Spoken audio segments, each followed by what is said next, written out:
Justin Freakin is a formidable voice in the culture. Hey Justin, are you trolling?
This is the Troll Patrol, live with Justin Freakin.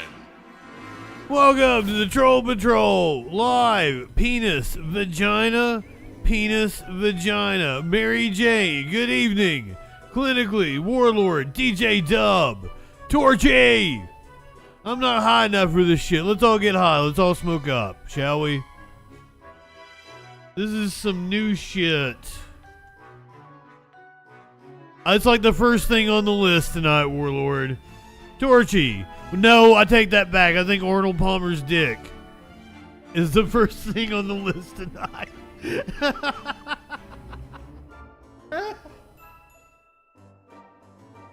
Curiouser and I were driving back from the new apartment last night, as I'm like scrolling through social media.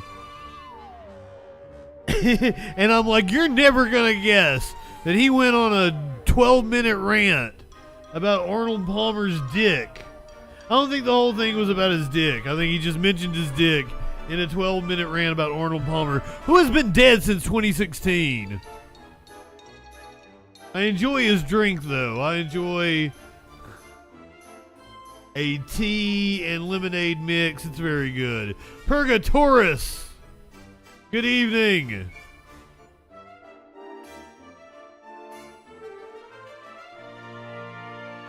I don't even understand it. I don't understand why his dick would come up in conversation. We got that to talk about. There's a lot of shit the news is doing. I got some crazy crime stories tonight. Usher at a Harris rally. Lizzo apparently saying Harris is going to make the rest of the country like Detroit. Detroit ain't looked that good in quite a few years. Elon Musk might be blatantly violating the law right out in the open on multiple fronts. Lindsey Graham says that Republicans for Harris are selling their soul.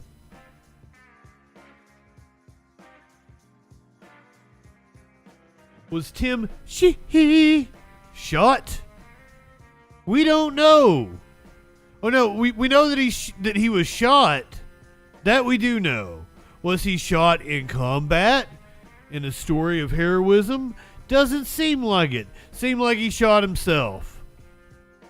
By accident, apparently. A U.S. intelligence leak details the plans for Israel to attack Iran. 7 people were shot in Philadelphia. Multiple people shot, 7, 8, 9, 10. I don't even remember the number, the tally. Dead in a Mississippi mass shooting after a homecoming game. 8 people dead in a dock collapse in Georgia. We've got a cop shot a dude in Aurora, Colorado. A deputy's car got submerged underwater in Florida.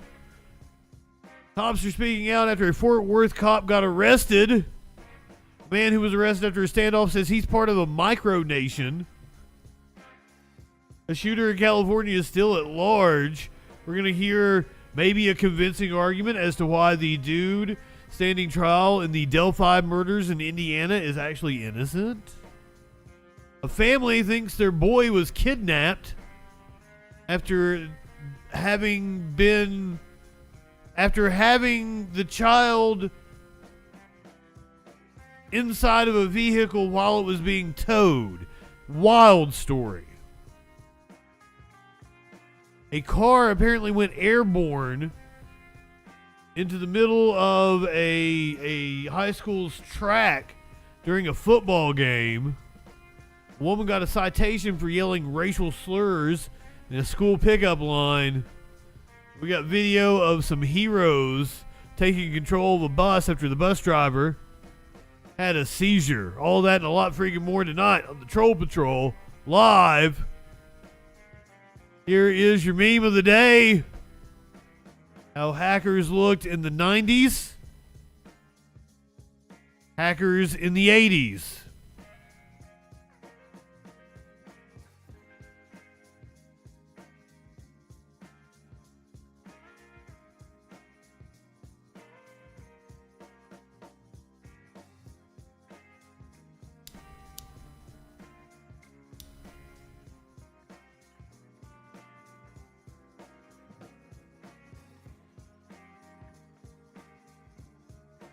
Not high enough for this shit. Light one up.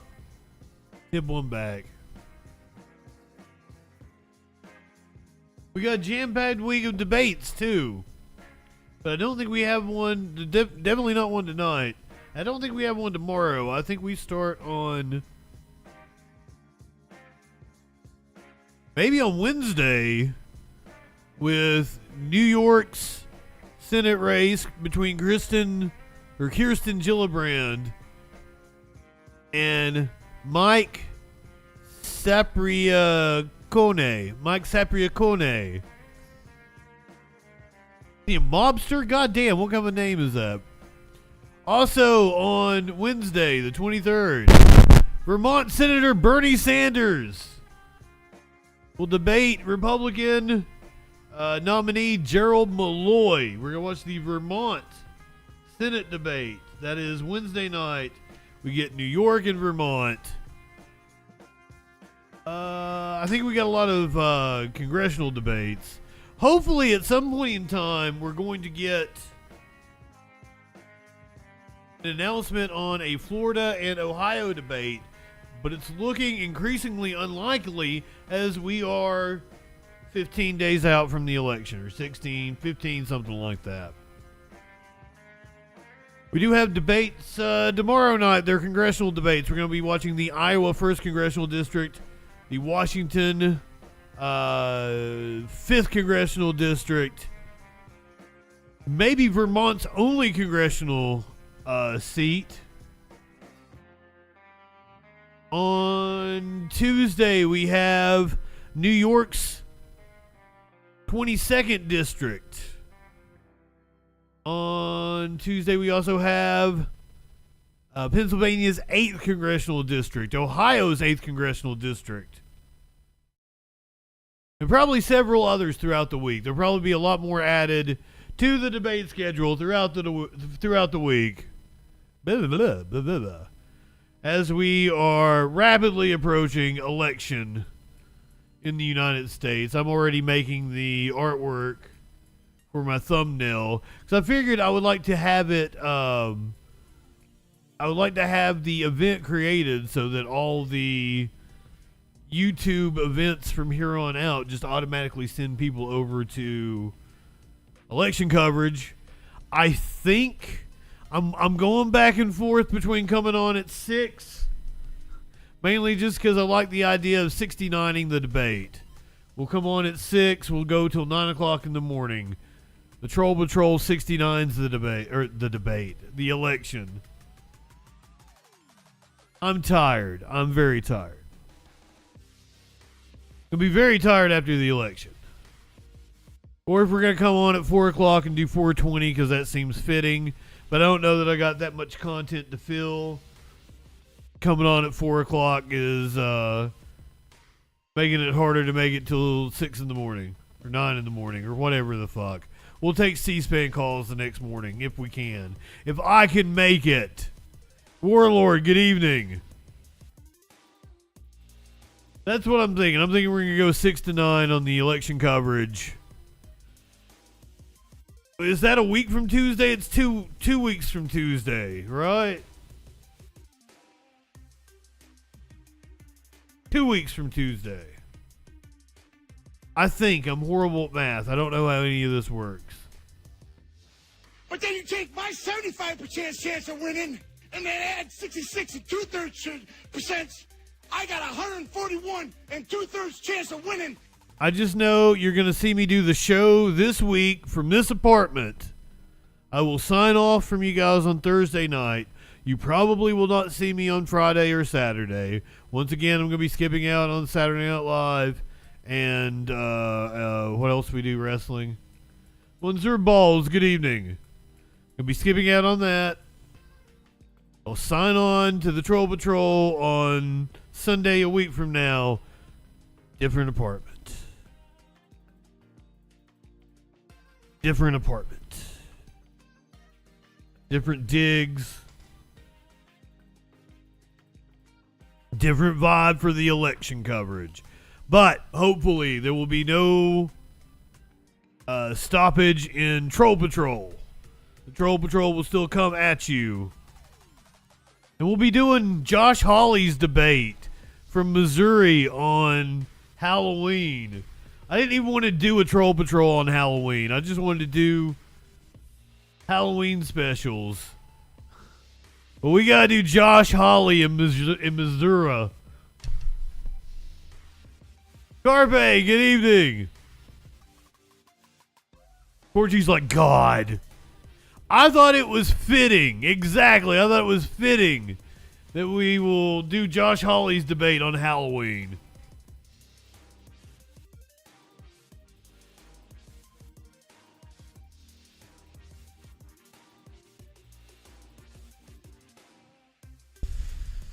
Very excited to watch Bernie's debate this week.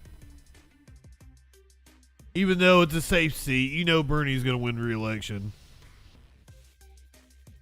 Ain't no one seating him. Is everybody high enough? Are you high enough for this? I don't know that you are. Well, hello, everybody. Hello, Pennsylvania. We love Pennsylvania. And a very special hello to Latrobe. Oh, I love Latrobe. You know why? The home of Arnold Palmer. This was the home of my friend Arnold. Okay, that's why I was talking about him. I was wondering. Latrobe, you know, he turned out to be one of the greatest golfers in the world. He started off very, very poor. He had no money, just had a lot of talent and a lot of muscle. He was a strong guy. And his father, you know, worked at Latrobe Golf Course. And he was a laborer there. They called him in those days sod carrier. He's a very strong man. He carried sod. They didn't have trucks that they trucked it. They had strong people carrying it. He was the strongest of them all. And he had a son, but they had no money. And he worked at Latrobe. And they treated him good because he could do more work than anybody else. And his son started to grow up, and he realized his son was very strong like him. But he never had a chance to play golf. He had no money at all. And his son was named Arnold. And when Arnold was 4 and 5 years old, they had no money to buy a club. He couldn't buy one club, not one. And they used to go to the back of, this was all told to me by Arnold, so I have it firsthand. Law Dog, good evening. Go to the bag room where the members were, and they took out members' clubs, and they'd use the members' clubs, 2 or 3 of them at night. You're telling me they would not pass OSHA safety regulations? And he'd watch his son every move, and he realized his son had great talent. And then his son got older, stronger, and then he got stronger and stronger, and his father started saying, wow, this is really crazy, what's going on with this kid? Lucky, good evening. He was able to save up enough money to get him some clubs, but they weren't strong enough. Arnold was breaking them. He'd swing a regular club, and it'd break the hell out of it because he was so powerful. And they went back to the members' bags. It's like young Clark Kent or some shit. Very stiff-shafted clubs, very strong for those of you that aren't golfers. That's for like good golfers with power. Very stiff-shafted. And he'd get better and better. Stiff-shafted. Went to high school and he won all sorts of championships, one after another. He's already thinking about his dick. He beat them so badly, he loved beating them, even though he was a nice guy, but he was tough. He was a tough cookie, Arnold. I got to know him really well. And I beat him over and over again, and then he got a set of clubs that he got even better, and he won every championship. Yeah, he said schlonged the other day. You know that, right? Said Harvey Weinstein got schlonged. Immediately as a freshman, the captain of the team. And there was a man named Mark McCormick, and Mark McCormick founded IMG. It's a very big, one of the biggest entertainment companies in the world today. And he wanted to be a professional golfer. He didn't go to Wake Forest. He went to another college, another school.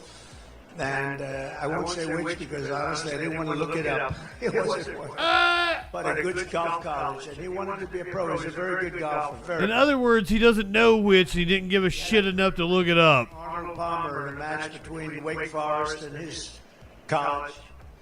And the way he tells it, he was playing fantastically well, Mark McCormick, a very famous man, actually.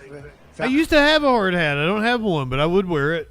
And he was playing very well, playing Arnold, and Arnold was just Arnold. He was just better than anybody else in college. And somebody shouted over to Mark McCormick, how are you playing? He said, I'm playing great. Can't play better. How are you doing? I'm 6 down. And he realized at the end of that match that he would never be a pro because he could never beat a guy like this. It wasn't close. He said he was longer, straighter, chipped better, putted better, and thought better. Longer and straighter. Very close. But he gave it up. He said, I'm not going to be a golfer. But he went to Arnold. He said, Arnold, you're going to be turning pro and you're going to make a lot of money. And my second choice was to start representing people that are talented. And I'd like you to be my first client. And they made a deal with Work it harder, do it better. And Arnold started winning immediately. Made a lot of money for him. And Mark McCormick became the agent. Sorry, I was hoping we wouldn't have to listen this far into it to hear the comment about his dick. I apologize. But apparently it's a long way into this ramble. And then because of Arnold's success, IMG, which you know, most of you know, it's very, very big now. Hollywood stars, everything. Very big. He became well known and he started signing a lot of other players and a lot of other people. And then he started with Hollywood and they signed Hollywood stars. And it became the biggest of those companies like William Morris and all of them. He's not even talking about Arnold Palmer anymore. Owned a big piece out of it. Arnold was a very rich man. And I said, Okay, there we go. Back on topic. 69 years old. Yeah, Nice. pretty much with them, a lot of them. I should have put lemon in my tea. As he got older, you know, when you get older, you start to lose a thing called distance. And I'm a good golfer. Not like that, but I'm a good golfer. Wow. So good because I was hitting it a little bit longer than Arnold. But he was by this time about 75, 76. And I'd hit it 4 or 5 yards past him. I said, Arnold, let me ask you, 30 years ago, 40 years ago, was I longer than you? He said, Donald wasn't president or close at that time. That was long before. Was I longer than you? So,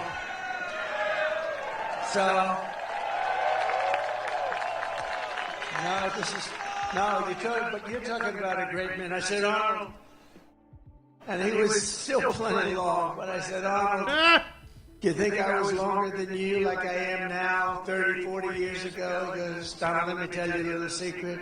I can't wait to have your cock in my mouth. You see, I'm going to give you the blowjob of your life. 70 yards Then I want you in front of us. inside of me. He said, that's where we're driving. And you're about 70 yards short of that tree. You would have been even worse then. You were Either this entire speech has been euphemisms for dicks, courses. He won. or golf is just a dirty, dirty sounding game. Only person ever to drive that hole until that time. He drove. Drive that hole! He went over the trees, very risky shot. He ended up driving the green, and he won with a birdie in the hole. And He put the birdie in the hole. done anything like it. But I said to Arnold, he became very rich because of the investments and the IMG and all the different things. And I said to Arnold, just out of curiosity, you could live anywhere in the world. You could live on the Pacific Ocean. Get to the dick comments, sir. That's what we came for. Anywhere in the world. Why did you choose to stay? And part of the beauty is that because he made money right away, a lot of times it takes a pro years before they start making the money. It's a very, very difficult sport, actually. But he started right away making money. And you know the first thing he It's hard. was Latrobe Golf Club. And you know the first thing he did? He took his father from a laborer to make him the course. I'm totally not high enough. And then ultimately, We're high. his father became the man. We're high now. And Arnold was so proud of his father. Now more high. He said, one thing with my father, nobody's going to steal on me. He said that. And I said that too. I said, there's something nice. And then I took Arnold, when he was, in all fairness, we took a helicopter from where he was in Florida to Doral. I own Doral, which is a great place. And it's got 4 courses, many championships. Always a helicopter story. Championships were at Doral. And I was building these beautiful, they call them villas, about 88 units in each one, hotel villas. And I named them after the 10 greatest golfers. It's at the end of this when he's going to be fucking talking about his penis, isn't it? I'm getting bored. Sammy Snead, all great players. And I said, Arnold, I really want to name one after you. Would you like it? He said, I'd love it. I'd be honored to have that. And we flew down for the opening ceremony to cut a ribbon for the... This is the first 10 minutes of his speech. It's to this day. He just walked out. Never forget the day. He was having a little hard time. a little older. He hit the 80s.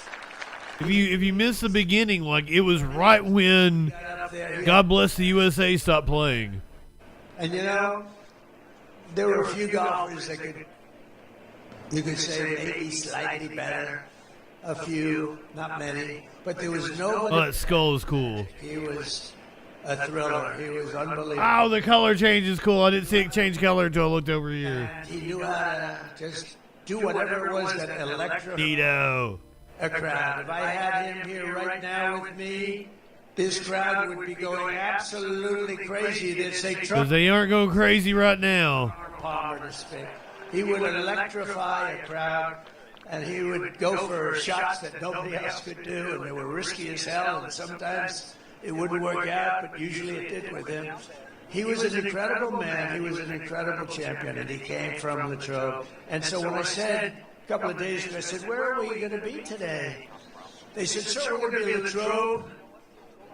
I said, do you know what that means? No, sir. What does it mean? I said, that means Arnold Palmer. Because Arnold told me he could be, and I knew he could be. They wanted him everywhere. Just like I wanted to name a villa after him. Everybody wanted him. He could have been in any place he wanted. He's talking about a golfer that died almost a decade ago. The place I love. I mean, how good is that, right? And he died a very proud owner of this course, and he was always tinkering with it. I said, Arnold, what are you doing? He said, well, I'm moving the hole 4 yards back. I said, nobody knows the difference, Arnold. He said, I don't care. I love it. I love this place. He could not get enough of Latrobe. So, you know, I've been here before, and I've told the story before, not in this kind of detail. No, sir. Teleprompters, if I would read it off a teleprompter. Not in this kind of detail at all. And it would be a lot shorter. It wouldn't be as good. And I didn't Shorter. do that. I said, when I come here, I'm going to tell them the real story of Arnold. But Arnold Palmer was all man. And I say that Here it is. in due respect to women, and I love women. But this is a guy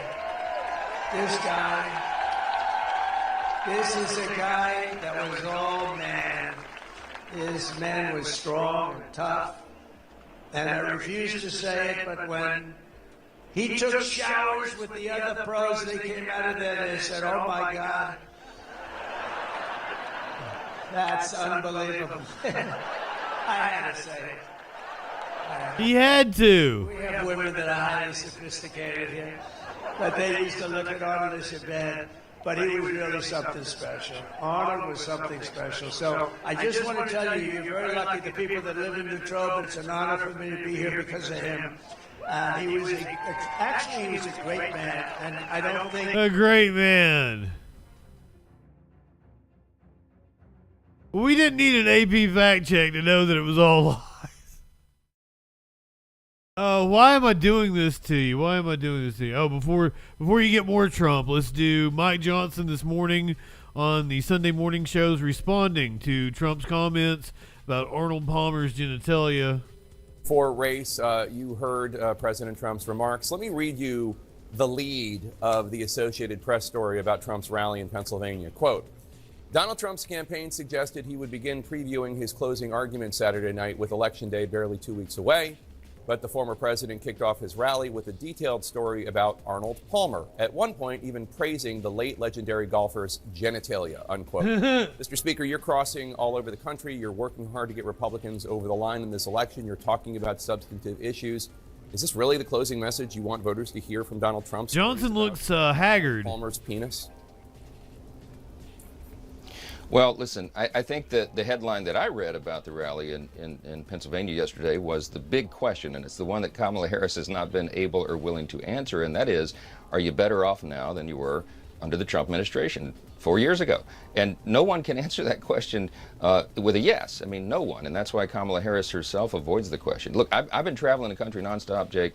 I've been in over 230 cities in 40 states right now. And I'm spending these final closing weeks in the swing states, in blue states, in toss-up districts for the House. I'm absolutely convinced. There's an energy out there right now. I'm convinced that we are going to win the White House, the Senate, and the House. Very aggressive agenda to get the economy going. point again to help everyone. Look, everywhere I go, Jake, everybody has the same concerns. They're fed up and they're fired up about the cost of living that's unaffordable now, and the rising crime rates everywhere, and the weakness on the world stage, and the wide open border. And they know that Kamala Harris is responsible for those things.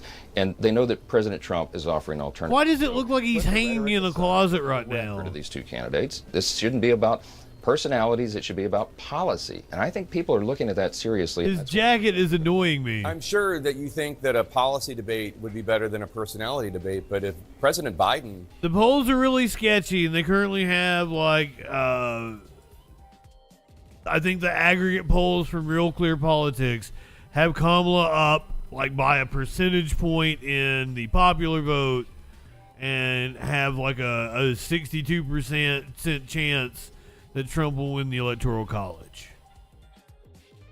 A lot of people are pointing to betting markets, and I kind of meant to incorporate that tonight, and I forgot to do it. A lot of people are pointing to betting markets, and those don't matter at all. And I think a bunch of chuds went and voted or put money on Trump post-assassination attempt, post-RNC convention, and it drove the betting markets out of whack. And I think a lot of people are going to lose a lot of money. I don't think the polls are accurate. I think Harris is probably in a lot better position than what anybody in the media is making it out to be. Because remember, their incentive, CNN, MSNBC, everybody is to make it out to be a nail biter, that you need to be on the edge of your seat watching the news, watching the Troll Patrol every fucking night. Make sure that you get your rush, your fill. So I'm hoping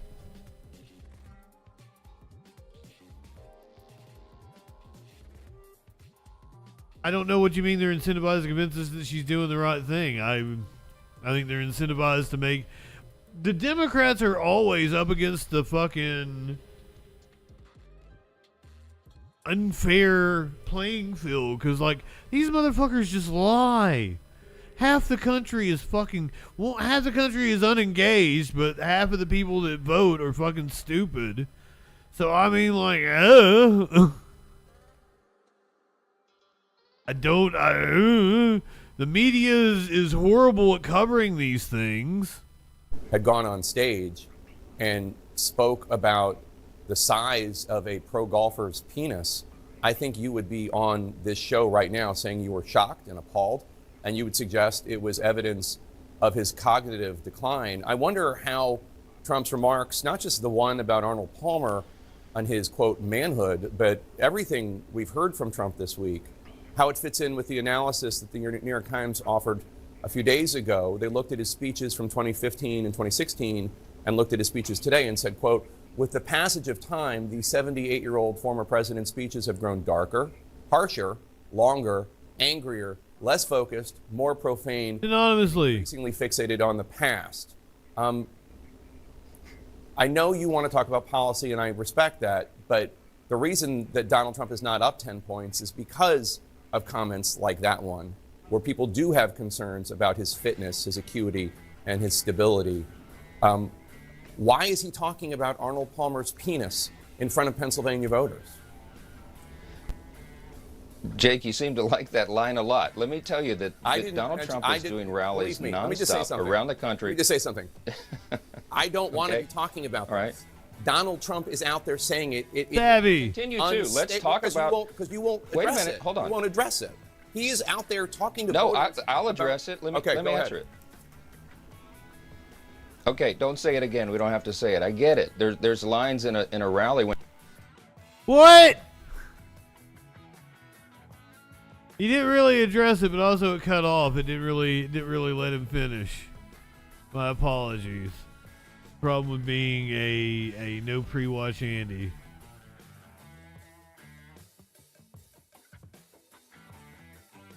Let's head to Feasterville, Travos, Pennsylvania. Oh my God. Standing up, right? Correct. Jojo, you're an expert at this, huh? Yes. How long have you done this? How long have you been here? I've been working with McDonald's 10 plus. 10 plus. Penis. All different jobs? She doing a good job? Does an excellent job. She better, right? Does an excellent job. She's beautiful. Avalon, good evening. All right. Penis. How many would you put in a bag like this? Like 6 you could? 6 mediums? 5 is fine. 5? 5 would fit the most. First order, get 3 medium fries, and they're waiting for you. Okay, very good. Let's go. Oh, I see. Now I'm going to see that. Oh, that's your customer out there. Yes. Wow, it's pretty good. Okay, let's say. Do you believe this? Look at this guy. He's a MAGA guy all the way. Okay, so for the Of course he is. This was staged. Well, that's a good-looking group. Hello, everybody. This is not a normal situation, is it? Huh? What a good-looking family. How did you produce those good-looking kids? Oh, they look like the wife. They look like the A pump and cum in her, sir. Yes, okay. Thank all you. right, man. he appreciate all Thank you they very get much. this order right here. Thank you. And there'll be no charge. Trump is paying for it. Is that okay? Yes. Oh, you're going to some extra stuff. Oh, okay, This is all on Trump. Oh, hold on. I'm allowed to do that, right? Yeah. Let's check and make sure it's everything you said it would be. It better be. It's going to be the best you ever. I made it myself. You're the best. Thank you. Thank you, man. Thank you. Thank you. Have a good time. I'd be like, well, if it's on Trump, let me order a whole lot fucking more. Okay. And this How is cute is the car. And next car? Yes, they get both bags. You like them both at the same time? Yes. that is- Double fist him. Hello, how are you? Double fisted Trump. We love you. Give me a thank you very much. Thank you very much. I will. I promise. Thank you very much. That's on me. Okay? Have a good time. Thank you very much. I'll see you at the White House. Thank you. Thank That dude ain't going to the White House with you. you. We have another order coming in. And this is their I mean, that's order. thousands of people. Hello. How are you? What a beautiful woman. It's like the perfect looking person. Wow. Thank you. I guess she kind of has like the Ivanka kind of look. Thank you very much. Does it kind of like Marge. You have a great mom? Good or great? That's right. Trump definitely wants to fuck her. Very much. Thank you, darling. Wow. Wow. So All nice. right, you're doing a good job. Okay. These are nice. Go ahead. So your hands won't be too heavy. Harry, look at this guy. I'm not going to mess with him. Huh? How you doing, sir? You look fantastic. Hello. I can't believe it. I had the whole 30 minutes of it, but I figured you guys would hate me. Minty, good evening.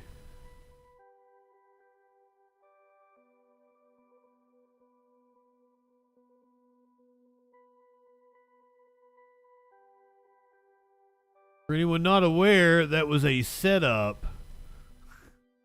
Totally scripted. So you can see the crowds gathered. The McDonald's was shut down. This is one of the most interesting photos I found. I guess a content warning is in order.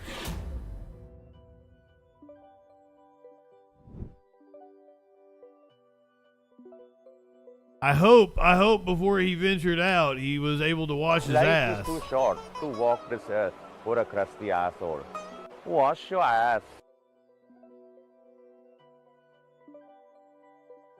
So here you can see the cars rehearsing. You can see there's nobody in the parking lot. The McDonald's shut down. Cars rehearsing how they will pull around in order to be greeted by the former president with all the cameras on them. Oh my God, I bet they sat there forever. This was Trumpy boy coming into the parking lot.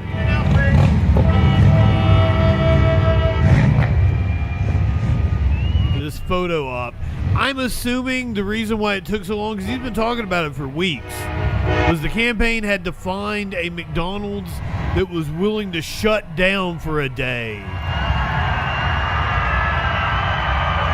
to stage this.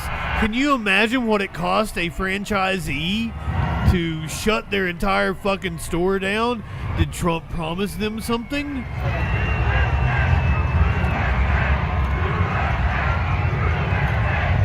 I could not find any evidence that she ever worked at a McDonald's. Not that I care. Not that I even think it's an issue. I'm sure she probably did. She is the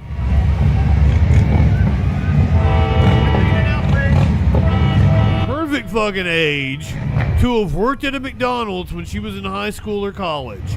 Absolutely believe it. As I said, like my brother worked at a McDonald's for like a month. Yeah, it was the 80s. I do not doubt for a second that she worked at a McDonald's, because everybody fucking did.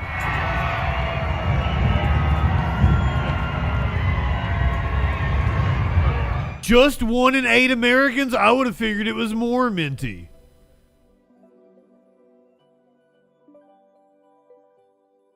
Some fries from Trump. Getting interviewed by one of the local stations. You can see the crowd that turned out. Apparently,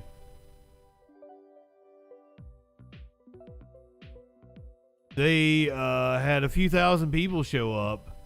I can't read it.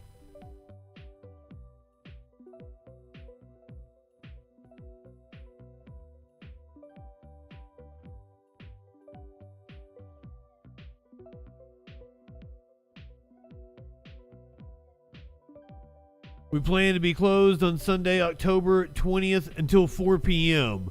Okay, so they were only closed for breakfast and lunch. From DG Torresdale LLC. Their logo is black and gold. DG Empire. Holy shit, no wonder they're Trump supporters. Okay, their sign says 1 in 8 Americans have worked a job at McDonald's. There you have it. That was the Trump fiasco earlier today. Here's one for you that should come as no surprise. The supporters, the volunteers that Trump has employed in several swing states are apparently fake. Trump ground game in key states flagged as potentially fake. Data suggests that canvassers linked to Elon Musk's America PAC falsely claimed to have visited homes of potential voters. So these are the people that are go around, knock on doors like, hey, hand out literature, ask you if you're voting for Trump, if you're going to be voting. Donald Trump's campaign may be failing to reach thousands of voters they hope to turn out in Arizona and Nevada, with roughly a quarter of door knocks done by America PAC flagged by its canvassing app as potentially fraudulent. The potentially fake door knocks, when canvassers falsely claim to have visited a home, could present a serious setback for Trump as he and Kamala Harris remain even in the polls with fewer than 20 days until an election. The Trump campaign earlier this year outsourced the bulk of its ground game to America PAC, the political action committee founded by Elon Musk, betting that spending millions to turn out Trump supporters, especially those who don't typically vote, would boost returns. But leaked America PAC data obtained by The Guardian shows that roughly 24% of the door knocks in Arizona and 25% of the door knocks in Nevada this week were flagged as unusual survey logs by the campaign Sidekick canvassing app. The Arizona data, for example, shows that out of 35,692 doors hit by 442 canvassers working for Blitz Canvassing in the America PAC operation on Wednesday, 8,511 doors were flagged under the unusual survey logs. I don't doubt they've hired a bunch of chuds that would lie about going door to door and get their money from Elon Musk. Who wouldn't? Elon Musk handing out a check for, what was it, $1 million? A $1 million check. We're going to be awarding $1 million to randomly to people who have signed the petition every day from now until the election. Well, shit, I should go sign the petition.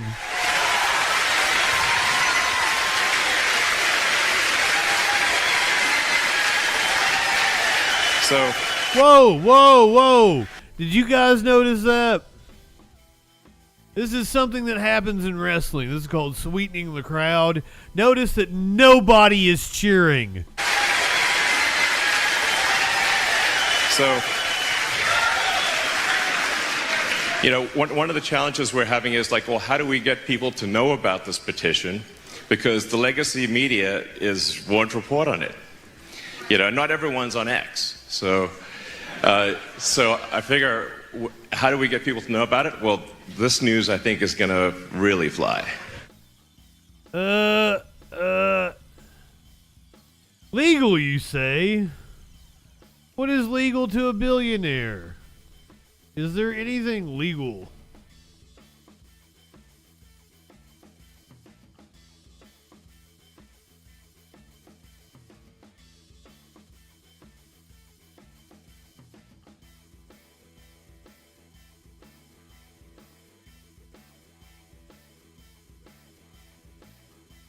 I had to do a CAPTCHA to sign in to look at a Reuters article. Elon Musk's election promise of $1 million giveaway sparks calls for probe. Pennsylvania's Democratic Governor Josh Shapiro on Sunday called on law enforcement to investigate billionaire Elon Musk for his promise at a weekend pro-Trump rally to give away $1 million each day until Election Day. Musk on Saturday gave a $1 million check to an attendee at the rally in Harrisburg, Pennsylvania, which was hosted by America PAC. Shapiro said on NBC's Meet the Press that Musk's plan to give money to registered voters in Pennsylvania is deeply concerning, and it's something that law enforcement could take a look at. The money is the latest example of Musk using his extraordinary wealth to influence the tightly contested presidential race between Trump and his Democratic rival, Vice President Kamala Harris. Pennsylvania is a must-win state for both Trump and Harris. Musk's America PAC is playing a major role in helping mobilize and register voters in battleground states that could decide the election, but there are signs it's having trouble meeting its goals. The lucky recipient of Saturday's check was a man named John Dreer. By the way, John had no idea, so anyway, you're welcome, Musk said as he handed Dreer the check. On Sunday, Musk handed a second $1 million check to a woman at an event in Pittsburgh. Musk is promising to give $1 million each day to someone who signs his online petition, which reads, "The First and Second Amendments guarantee freedom of speech and the right to bear arms. By signing below, I am pledging my support for the First and Second Amendments." To be eligible for the $1 million, petition signers must be a registered voter and live in one of the 7 swing states: Arizona, Georgia, Michigan, Nevada, North Carolina, Pennsylvania, and Wisconsin. The petition also offers $100 to each registered Pennsylvania voter who signs and $100 for referring a registered Pennsylvania voter to sign. The legality of the giveaways is sure to come under scrutiny in the coming days. This is not the only role the America PAC, or whatever the fuck it's called, is playing. Musk apparently using the data that he is collecting from the petition to target ads directly at people with contradictory messages even. Political campaigns love micro-targeting. That's sending messages directly to small groups of voters. If you're not in the group being targeted, you may never see them. Let's look at what you're missing. Here are some recent political ads that were micro-targeted to Muslim voters in the swing state of Michigan. Vice President Harris has chosen a side, her right side. Harris has made herself clear. She stands with Israel and the Jewish people. And joining Kamala will be her husband and top advisor, Doug Emhoff, who would be the first Jewish presidential spouse ever. Kamala relies on her husband, Doug, for counsel on the toughest issues, like Israel's noble fight against the radical terrorists in Gaza. And when Doug talks, Kamala listens. Kamala and Doug, America's pro-Israel power couple. That went to Muslim swing voters. Now, that's extremely cynical and I think kind of anti-Semitic, like there's a Jewish puppet behind the woman. Okay, that's one set of micro-targeted ads to Muslim voters. Now, here are some other ads run by the same pro-Trump PAC being targeted to Jewish voters in the swing state of Pennsylvania. Two-faced Kamala Harris is secretly campaigning for Palestine and trying to get away with it. In Jewish communities throughout America, questions are being asked. Why is she running ads pandering to Palestine? We must stand up to anti-Semitism. We say no more. Kamala Harris, stop pandering to Palestine and stand with our ally Israel. Wait, we were just told Kamala stands with Israel, that she's super pro-Israel. She's part of a pro-Israel power couple. Now we're being told she stands with Palestine against Israel. You see the issue here, right? Those two sets of ads can't both be true. They're diametrically opposed and mutually exclusive, but they're both made by the same pro-Trump political action committee to micro-target and manipulate vastly different groups of voters. It is the grossest, most cynical ploy I've seen in an election cycle that's rotten with cynical ploys. Damn right. It's all made possible by the world's richest man, Elon Musk, who has given $75 million to the super PAC that's bankrolling all of those micro-targeting campaigns. Dazzy's Nicks, good evening. Anybody else sneak in on me? Faux Machina. Welcome in, everyone. Hope everyone's having a great freaking Sunday.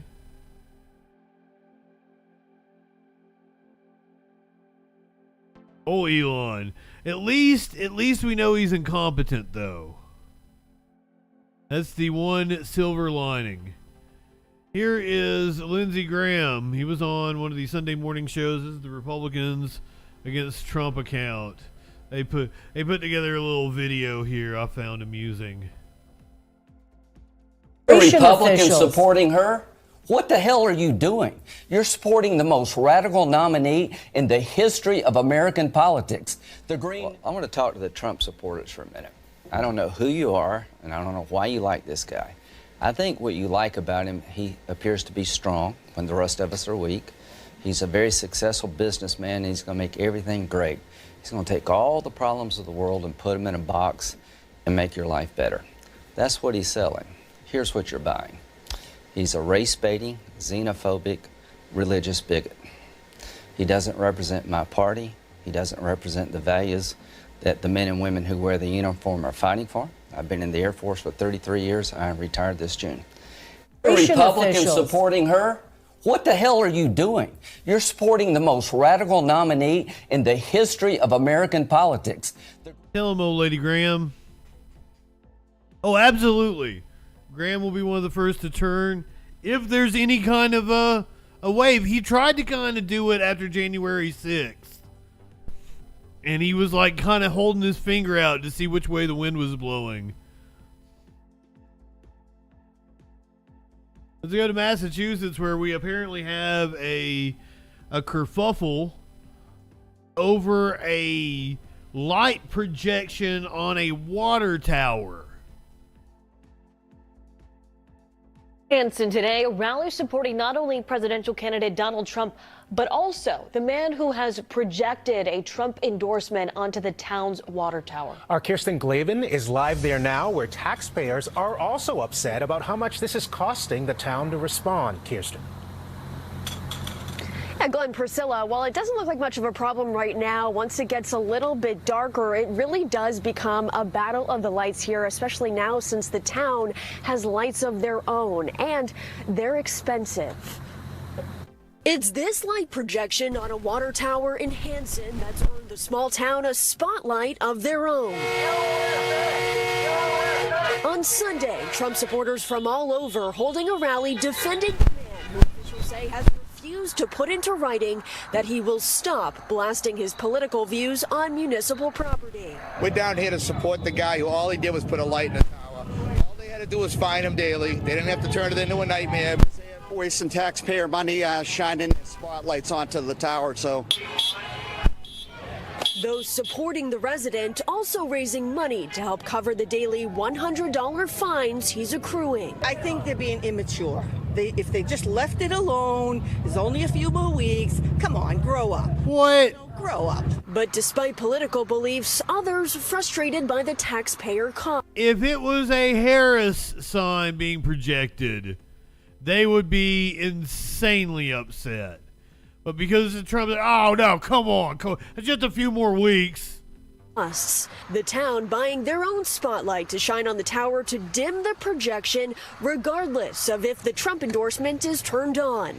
They're also paying highway department workers daily to turn that on and off. In a statement, Hanson's town administrator saying in part, the town respects the First Amendment freedom of speech. However, the town must enforce its bylaws. The town is working to mitigate the cost to taxpayers as much as possible, including turning the lights on during regular business hours to reduce potential overtime costs.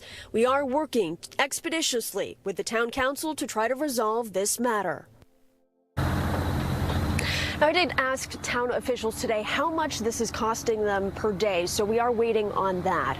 Meanwhile, the select board is meeting on Tuesday to discuss this further.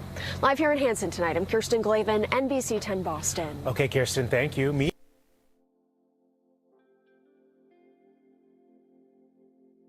I'd say just put like some kind of cloth wouldn't work either. I don't know. That's absurd. Just some dude's like, oh, I'm gonna project my Trump sign up on the water tower. It is against the rules. That's where they're talking about fining him and stuff.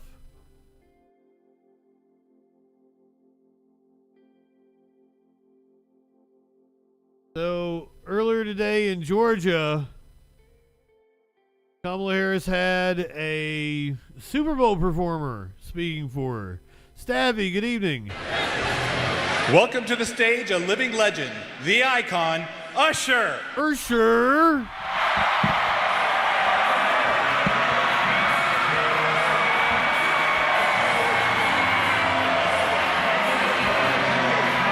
He's looking kind of Kanye-ish. Probably shouldn't do that.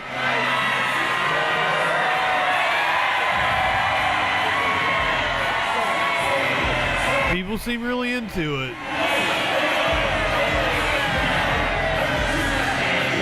I can't even recognize the song. This is Usher. Usher campaigning for Kamala Harris. They're going on an all-out blitz. You've never heard of Usher. Let me make certain that I'm talking to all my AT aliens out here. Are you fucking with me, Prometheus? We ready. I am pronouncing it the way that Little John pronounces it in his biggest hit. Yeah. Usher. I will play it for you. It is the exact way that Little John pronounces his name. Usher. What? Oh. Yes. Oh, y'all want to keep going? You know, normally I'm up here to entertain, but today was something far, far more significant for Atlanta and all of Georgia. You know, it's really great to be home. I'm here, home for my past, present, future tour, but took a quick break from that to come here, share a few words with you about the significance of this moment. I feel that this is a momentous opportunity for each and every one of us. You know, it's just 17 days away from a very important election, as we all know, and we have the opportunity to choose a new generation of leadership for our country. Yes, the video with Love in the Club, like, wasn't that John Oliver? We all know what it means to be supportive, but ladies and gentlemen... No, I don't think it was Ludacris. I think it was Lil Jon. President. I'm positive it was Lil Jon.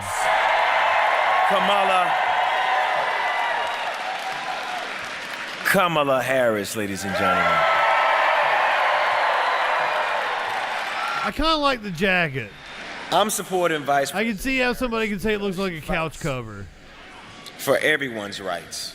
But it looks like it's comfy. And it doesn't matter where you're from.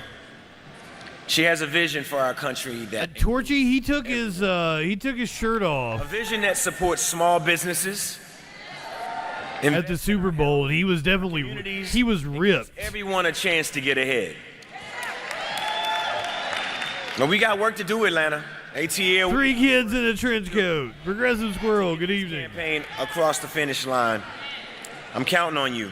I don't know if jacked is the way I would describe it. I would say ripped. He's definitely shredded. He's jacketed.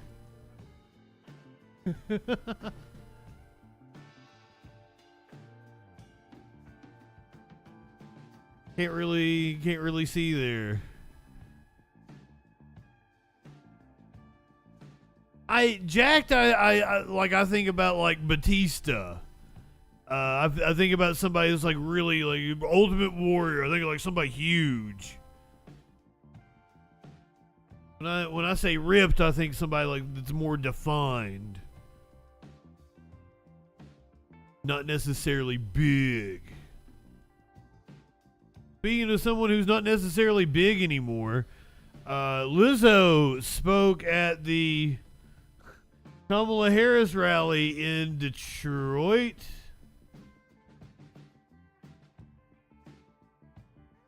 Right? I think, or she's from Michigan, maybe. Mm-hmm. But that's who she's relying on.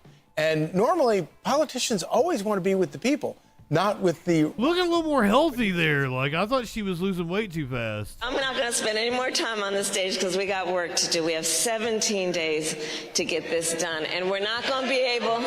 We're not going to be able to get these 17 days back. And what I think we all know is on Election Day, we don't want to have any regrets about what we could have done these next 17 days. I need to hear this. What up, though? They say if Kamala wins, then this whole country will be like Detroit. Well, I say proud like Detroit. I say resilient like Detroit. This is the same Detroit that innovated the auto industry and the music industry. Oh, well, the headlines. Put some respect on Detroit's name. Make it sound like she said something else. Candidate wants to do MAGA, Make America Great Again, and the other one's MATA, or Make America MATA. Detroit again. Yeah. I mean, Detroit, as you said, nice town, nice architecture. Not exactly what she said. A model for what we want for the rest of the country. But to the place where we began this conversation, the point that you're making, Charlie, Detroit wasn't always that way. Right. And, you know, there's a lot of reasons. Yeah, forgive Lizzo. That was totally not in Pennsylvania. And we often talk about what people made it out to be. Them on a cultural level. But, you know, I happen to, I think, be lucky enough to be born in a state and now live in a state that really benefits from a booming economy. I mean, I was molested by Usher when I was a kid. Oh my God, no, I can't say that on stream. No, that absolutely did not happen. I've never met Usher. I've never been molested. Especially not as a child. All the times I've been molested as an adult, I've kind of liked it.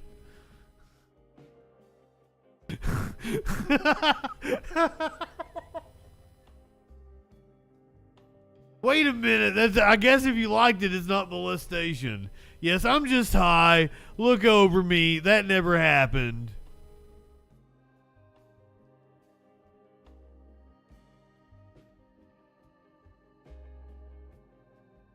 I don't even think I could have been like Usher and I are like the same age.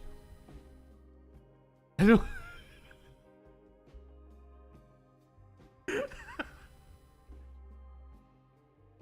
I don't think he could have molested me as a kid.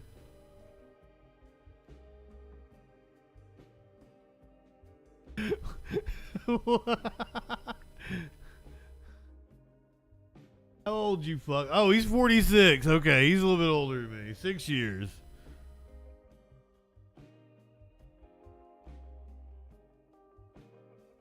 I would have thought he was like 41, 42. My bad.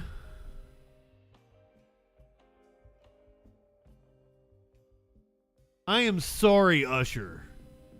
If somehow this clip ends up making it to you, please forgive me. I mean, like, I hear like you're kind of a shit person, but like for other reasons. You did nothing to me. Usher gonna make me eat some fish sticks. I love fish sticks. I love putting fish sticks in my mouth. All right, everybody, prepare yourselves. Light one up, tip one back. Bernie Sanders went on Fox News to argue with Maria Bartiromo, so this should be fucking fun. And we begin this Sunday morning with the final stretch of election 2024, with just 16 days until Election Day on November 5th. And the momentum seeming to favor President Trump, as polls show voters are prioritizing the economy and immigration and trust President Trump more on these issues. Joining me now with more on the state of the race is independent Vermont Senator Fox News poll. Senator, it's an honor to have you this morning. Thanks so much for joining me. Thank you. You are an independent senator, but you caucus with the Democrats. Do you agree that Kamala Harris is losing some momentum? And what is her message to voters right now? Well, I was out in Michigan and Wisconsin. We had rather huge crowds of young people, of trade unionists, so I don't believe that's the case. But once again, Bernie is running for re-election in Vermont. We're watching his debate against a Republican this week. So going on Fox News, not a bad idea for making the whole media junket. And he's always been one to go wherever they'll have him and preach the word. He's going to talk about workers' rights. He's already on it. Case. I think, look, the average American is angry. They're seeing the very richest people in this country becoming richer, while 60% of our people are living paycheck to paycheck. Over the last 50 years, that message resonates. Have been stagnant. And what I think ordinary Americans are saying is, you know what? What about an economy and a government that works for all of us, not just the 1%? What about an economy in which we do not have three people on top owning more wealth than the bottom half of American society? What about an economy in which we join the rest of the industrialized world, guarantee health care to all people as a human right, and where we don't pay the highest prices in the world for prescription drugs? Those are the issues, I think, Maria, that are galvanizing the American people. And I think if you look at those issues, people are going to turn out and vote for Kamala Harris. And of course, President Sanders here. Important to working people for sure. Senator, you are spot on. And I want to get your take on what's going on with the unions right now, because it seems that the unions have waning support for Kamala Harris and increasing support for Donald Trump. Now, Trump was in Detroit last week. He was promising an automotive revolution for U.S. automakers, for the unions, by ensuring that cars are made here in America and not cheaply in Mexico. He threatened using tariffs to make the point. Watch this, Senator. Got to get your reaction. So your thinking is the threat of a 200% tariff will stop them from taking the car. So you won't actually have to do it, so you're not going to actually push prices higher. I never That's your until thinking. now I said 200. I'm using that just as a But you say 200 a lot. Oh, I'll say 100, 200, I'll say 500. I don't care. They're not going to bring cars into this country from his makeup looks horrible and destroy what car companies horrendous. We have left. But much more than that, I'm going to protect when a company comes to we're going to have a lot of companies come in because of all of the other things we can do. So, Senator, President Trump feels that just the threat of tariffs is going to achieve his goal. What specific policy is Kamala Harris advocating to achieve that goal? He still didn't have a specific policy. You're looking at a senator and former congressman who voted against all these disastrous trade agreements, NAFTA, PNTR with China, and so forth and so on. So the goal is to rebuild the manufacturing sector in America in general, the automobile industry. But I would point out to you, there is a reason why the United Automobile Workers, the guys who do the work in the automobile industry, are strongly supporting Kamala Harris. So what we need, I don't think you need a wall. I don't think you need to say that foreign, stuff can't come into America. That will just raise prices exponentially. But what you do need is a fair trade policy. You can't have corporations throwing American workers out on the street, going to Mexico, going to China. That has got to stop. Well, what specific policy is Kamala Harris advocating to actually make that happen, to ensure that that auto sector does get the jobs that they require? Well, in fact, she is proposing to make sure that we do not subsidize corporations who are moving out of this country. I was just at the John Deere plant in Iowa, and they're getting corporate welfare, and then they're thinking of moving to Mexico. That is not acceptable. She's also thinking about investing significantly to rebuild the automobile industry in this country. Well, the investing obviously costs money. We just came off of this. Everything costs money, Maria. Which obviously led to the inflation spike that we saw. Obviously. You have concerns that this green agenda... Well, Maria, may I interrupt you? Yes, Can I interrupt you on that one, please? Sir, yes. All right, look. All right. Did we invest in helping working class families during the COVID pandemic? We did. I was the chairman of the budget committee. I worked on that. So the folks out there who got that $1,400 check when people were losing their jobs and small businesses were going under, yeah, we did that. We put money into hospitals so that people get the health care they need. If you want to ask my view, and many economists, the reason that we saw a spike in inflation, which is now going down, was not because of that, because of corporate greed, record-breaking profits on the part of food industry, other corporations charging us off-the-wall prices. I think that had a lot to do with inflation. Well, I mean, how can you prove that? Because in the prior years, companies were making billions as well, right? But in the how can you prove it was the money that you... Inflation spiked to up 9.1%. It came on the heels of all of that spending, $7 trillion in spending. Did you go overboard with the spending after COVID? Look, Maria, I will never forget, and I think your viewers will never forget, the kind of world we were living in. The spending is why. The hospitals. Absolutely. We rebounded from COVID the way we did. Going under, people were afraid to go to work. People were dying going to work. We responded. And by the way, if you look at Joe Biden's popularity record, you know when he was most popular? It's after we passed the American Rescue Plan. We saved childcare. We saved hospitals. We saved colleges. So I don't apologize. But to your point, take a look at the kind of profits that are in the food industry, in the oil industry. They've been raising their prices exponentially and ripping off the American consumer, in my view. Well, I know that the margins are very small in those industries, but I guess my point here is that do you have concerns that the climate change agenda, the Green New Deal, the green agenda, which is such a priority for you and so many Democrats, it hasn't passed anywhere. It's really not aligned with where the American people are, who are more worried about making ends meet, inflation, immigration, economy. Good. All right, fair question, Maria. But let me turn it around on you. And what we have got to ask ourselves, having seen what went on in Florida recently, right? What went on in North Carolina, the forest fires that we have seen, the droughts that we are seeing. In my own state of Vermont, we're seeing more weather disturbances than we've ever seen. Despite Donald Trump thinking that climate change is a hoax, it is not a hoax. The entire scientific community understands that if we do not, Maria, get a handle on climate change with the whole world, you know what?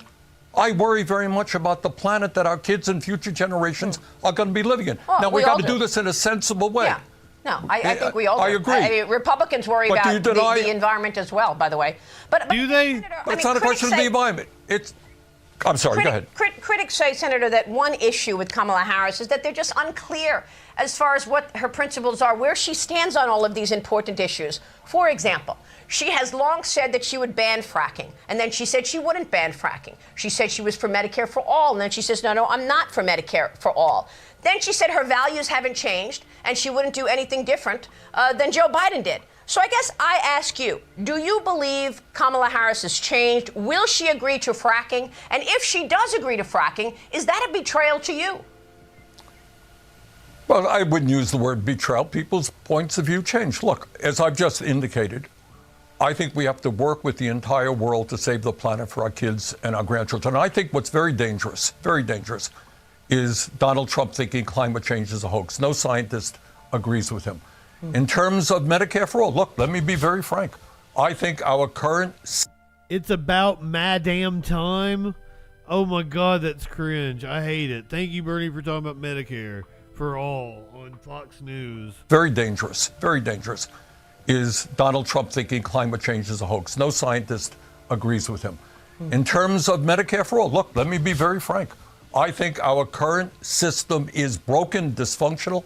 Its goal is to make billions in profits for the drug companies and the insurance companies, while millions of people can't afford the health care they need. That is my view. That is not Kamala Harris's view. She supports the Affordable Care Act, wants to expand it. It's a different approach. Senator, I want to ask you, I got to switch gears here. I want to ask you, we're going to talk with four-star General Jack Keane in a couple of minutes about Israel taking down another terrorist who really was the architect of the October 7th attack on Israel. You've been urging President Biden to not send weapons to Israel for this war. And to those people who are supportive of those weapons to Israel, they want answers. So I guess, how do you answer those people who say it was Israel that was attacked on October 7th? And they are retaliating for this. They're defending itself. And you're saying stop sending the weapons in the middle of Israel's fight for literally their survival. Okay, Maria, let's be clear, all right? Hamas is a terrible terrorist organization that began this war with a horrific attack against Israel on October 7th. No one denies that. Sinwar, who has just been killed, is a war criminal. No one denies that. So the issue is not whether Israel has a right to defend itself. It does. But does it have a right to kill 42,000 Palestinians, 2/3 of whom are women, children, and the elderly? Does it have a right today to block humanitarian aid and starve children? Well, I don't think they're blocking humanitarian aid. They are. Maria, the evidence... That is proven. Maria, if I can say this, I mean, check what all of the organizations are saying. They are blocking humanitarian. Children by the thousands are dealing with malnutrition, are starving. So I think Israel has a right to defend itself, but it does not have a right to go to war against children and women in Gaza and destroy their entire society. That Senator, I do not agree with. I've got to get your take on the process here before we go. The process of which Kamala Harris was put in place, she was selected, not elected. And I feel like you went through... Oh, this bullshit again. 2015, 16, you were winning. You had garnered great support from so many people, including a lot of young people. But the machine didn't want you there. They got behind Hillary Clinton, and she was the candidate then, and you were out.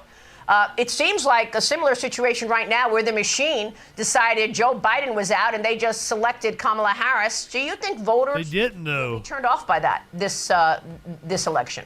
Well, I think it was clearly an unusual process. There's no question about it. You still see the earned delegates. Bernie still lost. Also saying when we talk about a process, I don't care if you're a Republican, Democrat, or independent. What I see out there is people are disgusted with the amount of money coming into the political process. And it's on both sides. But you got 3 Republicans putting in over $200 million to Trump's... Kelly, good evening. M-Lord. Nor is it good that billionaires are supporting, Kamala Harris.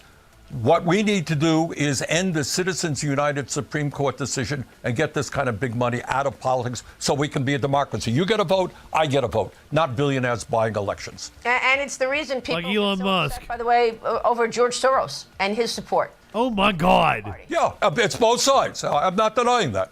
Yeah. But Senator, right now... Oh, it is disproportionately one side. It's but yeah. This morning, Senator. Please, finish your thought.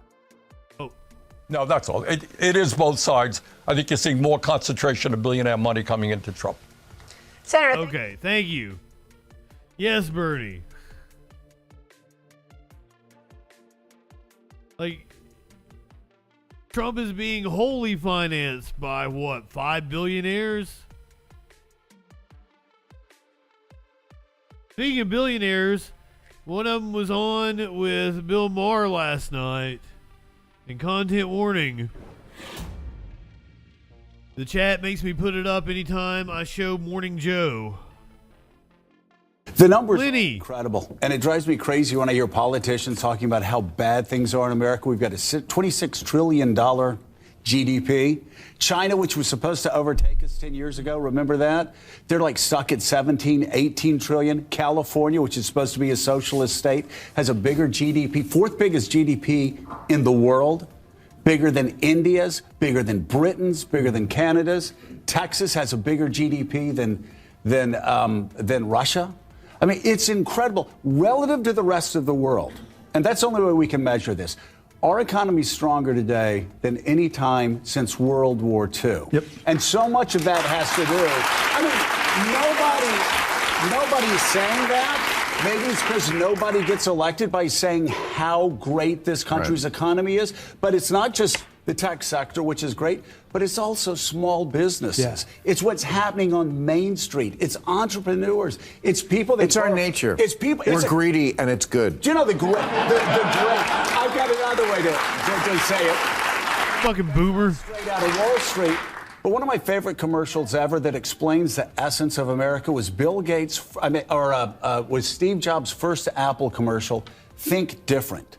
We're just different than the rest of the world. A guy like Bill Gates borrows... Worse in a lot of ways. He gets a couple of hippies from Berkeley.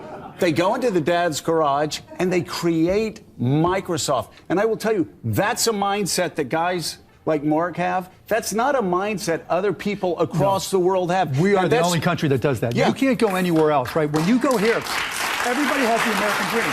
Everybody's got that one idea in their stomach here. They're going to turn it into a big business. We have so much wrong with our country, but that is still the thing that separates us. It's still a place where people feel they can go and they don't cut down the tall tree. Agree, DJ Dub. An idea, and you can reinvent yourself tomorrow. You can fail. Like they leave off the money and connections that Bill Gates had in order to start Microsoft.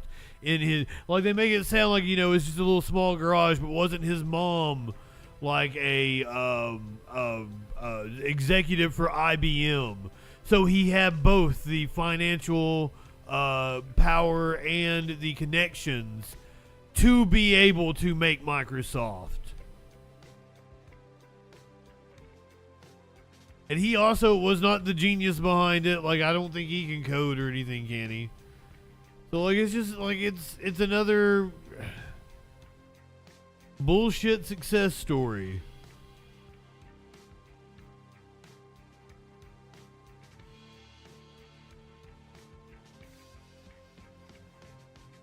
The myth of American exceptionalism. Okay, he did code, but he didn't make a software. Fair enough. I apologize, Bill Gates. Usher, I'm sorry for saying that you molested me as a child. Bill Gates, I'm sorry for saying you didn't code. Just to be clear on the record. Somebody who needs to be clear on the record is a man by the name of Tim Sheehy, the Republican nominee for Senate in Montana. He apparently got shot. Has led everyone to believe that this was in combat in Afghanistan, I believe. However, there's more to the story. Other than the presidential election, it may be the most watched race in the nation this year. Republican Tim Sheehy challenging Democratic incumbent John Tester for Montana's open U.S. Senate seat and possibly control of Congress. Well, tonight, less than 3 weeks until the election, a new report is raising more questions about the injury Sheehy claims to have received while serving in the Afghanistan war.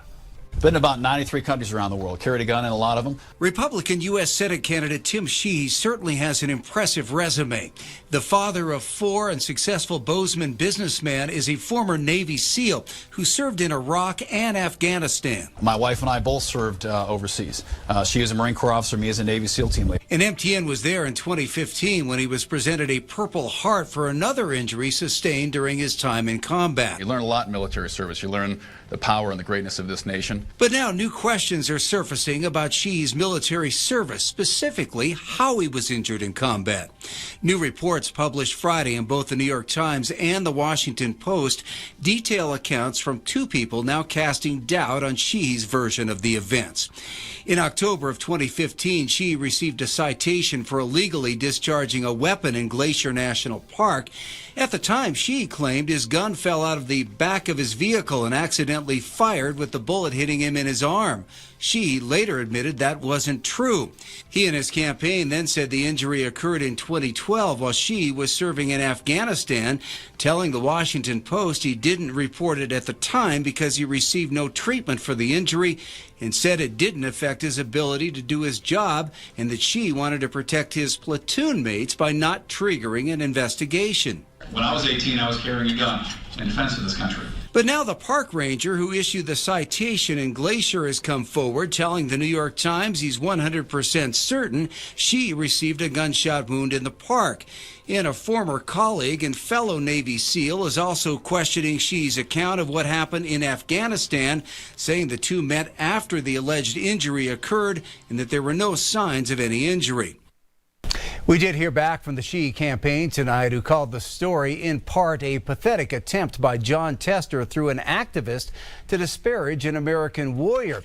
Xi saying in that statement that he won't let any of this, quote, slander stop him from fighting every day as Montana's next U.S. Senator. He continues to lead in most polls. So we've got actual stolen valor, and the Republicans are silent. Remember when Tim Walz rightfully claimed that he served as a rank that he served as, and they went fucking nuts?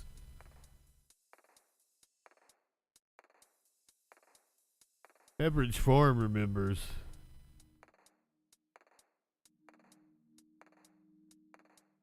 Let's talk about a presidential race that isn't the U.S. this time. I'm gonna slaughter it.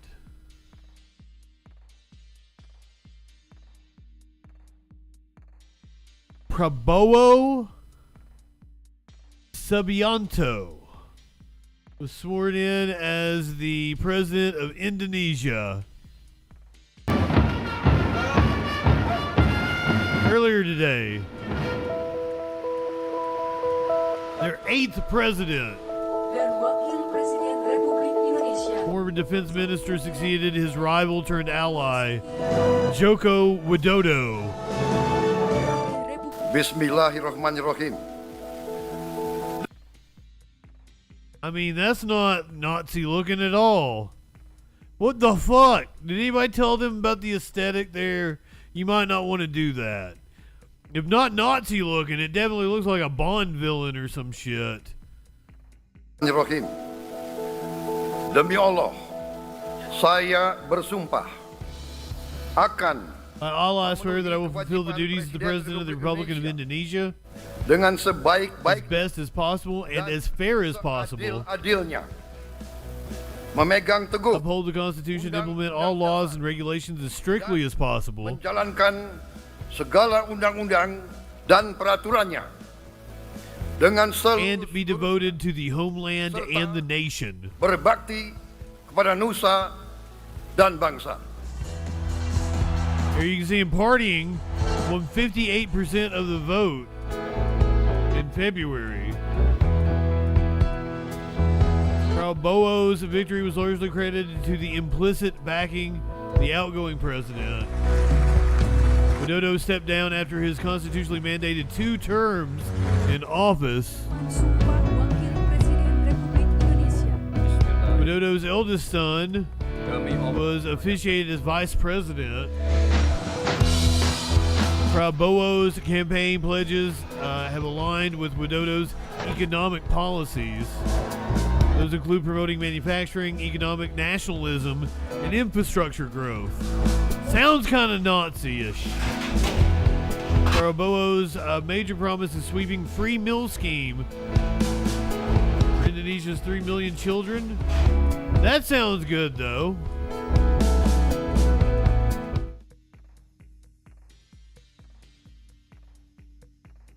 Soup, good evening. Welcome in, you beautiful man. Fortunately, we're not getting ready to talk about something that's very beautiful. Getting ugly, actually, in Beirut as Israel continues to strike Lebanon.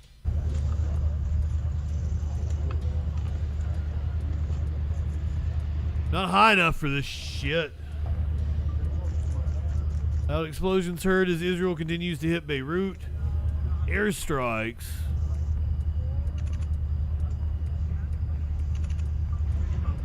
This from earlier today. Alien, good evening. Nightbot, good evening.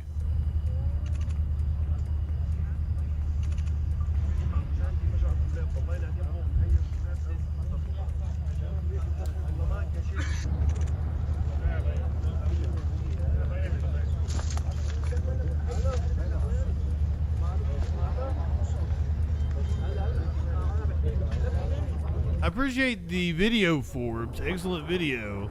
You could have done a little reporting as well. Gave us some information. Exactly. I, for one, welcome our AI overlords.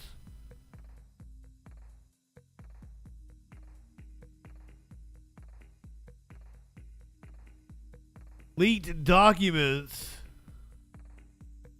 detail an Israeli plan to strike Iran. We're going to read from the Tehran Times. Straight truth indeed, I'm sure. I know him, Lord. I'm being facetious. According to... Big there. Okay. According to documents, the U.S. has been observing Israel prepare for what seems could be a major military operation against Iran. Documents indicate that since October 8th, Washington has watched Israel move a significant number of advanced missiles to the Hatzerim Air Base south of the occupied territories on October 15th and 16th. The regime moved more weapons to the Ramat David and Ramon air bases. The Israeli Air Force also conducted a large-scale training exercise on October 15th involving multiple aircraft, including tankers and airborne warning and control systems, which are essentially flying radar stations. The Telegram channel called Middle East Spectator said it received the documents through an anonymous source on the same messaging app. The source refused to identify himself and claimed to work in the U.S. Department of Defense, the news aggregator explained. The Telegram channel's report quickly transformed into a global firestorm. Within hours, the story blazed across the front pages of major Western and Israeli news outlets, fueled by the flames of concern from intelligence agencies. CNN and Axios, and I will tell you, holy shit, it was impossible to find a story about what was actually in the leak, as opposed to stories about how the United States is investigating the leak. If you type in Israeli leak or Israeli intelligence leak, that's what you get. The U.S. is investigating the leak. Doesn't tell you what's actually in the leak. That's why we're reading from the Tehran Times.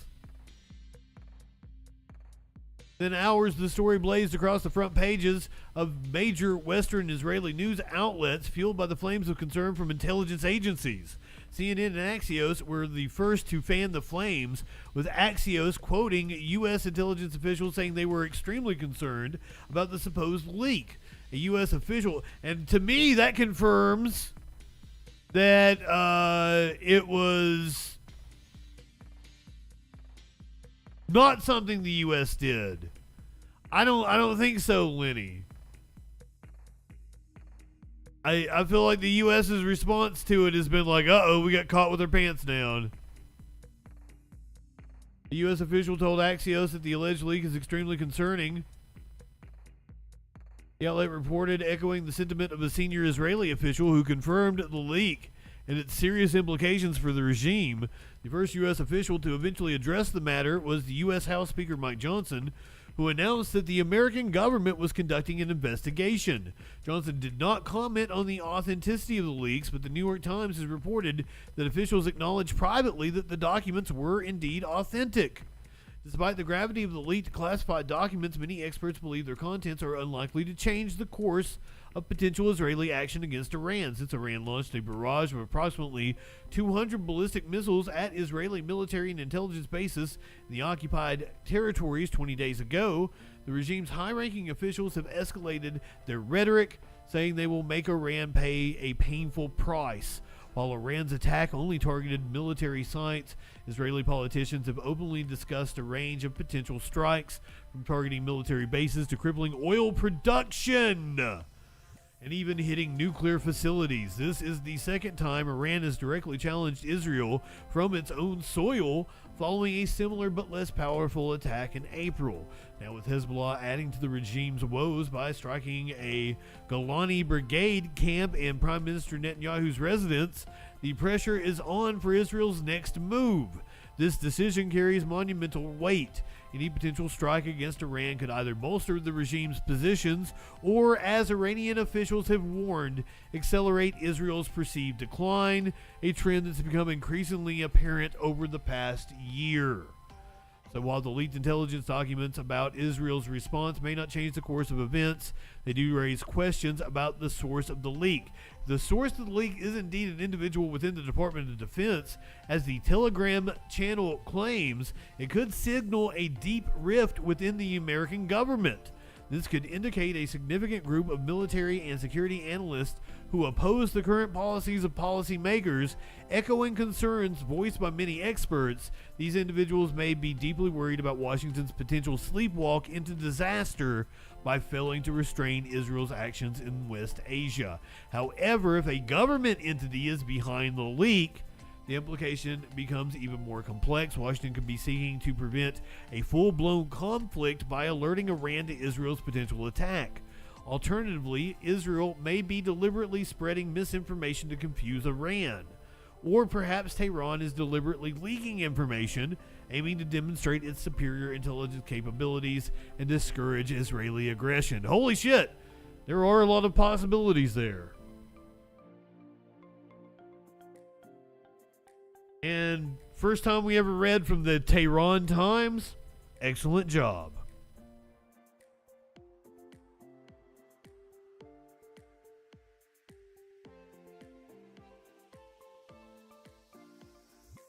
Objectively, good evening. I'm going to take a break real fast, refill my drink, take a pee break. When we come back, we're going to do the crime stories. It's a lot of mass shootings. It's just another day in Mass Shooting USA.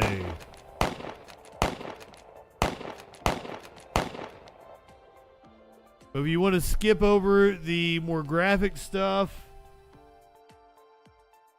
probably just give us like 10-15 minutes and we'll be back to I think it's the fun kind of crime stories, like a cop car getting submerged in water. You would totally want to see that. Stick around. All that and a lot freaking more on the other side of the break. Go ahead, light one up, tip one back. It's all right to have a little fun before you hit the sack.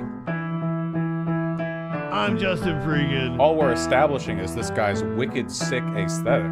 Not high enough for this shit. I guess I gotta thank Matt Walsh for introducing me to JustinFREAKIN. Hey there, y'all. We're about to get stupid, locked into what that news beat doing. Fu Manchu and a slick bandana, colder than ice, smoother than Santana. Audio, video, chat and calls, right-wing nut jobs haunt the halls. What you wanna watch? Hey, what you think? And there's only one choice. It's JustinFREAKIN. The guy's, he's a formidable voice in the call. Light one up and tip one back. It's a right to be high. Let's grab a snack. It's fuck the news, quit panic, attack, and play your cards right and get a titty slap. Jump in Discords, have some fun. The man will talk to everyone. Get high and try to debate. When shit pops off, chat thinks it's great. What do you think you're doing? Join the troll patrol. Wherever discourse is brewing, he gives it that southern drawl. So Justin. Hey, Justin, how's it going, brother? First of all, I want to say you're poser South. I'm in Alabama. I'm the real South. Okay, all right. So why don't you tell us what it takes to be a man? Well, I don't know. I'm in Alabama and I'll fuck a man in a dress. Why won't you fuck a man in a dress? Are you that insecure that you won't fuck a man in a dress? That's fantastic. So you're okay with that, right? Yeah. Why wouldn't I? Right-wingers are morons. Like one it and hit one back. One more click before we hit the set an alert when that shit goes live. Social fucking support and hit subscribe. Light one up and take a hit. He does no harm, but it takes no shit. He's the last one standing when the ship is sinking. Let's take another rip for JustinFREAKIN. Light one up. Tip one back. I'm JustinFREAKIN. Not high enough for this shit.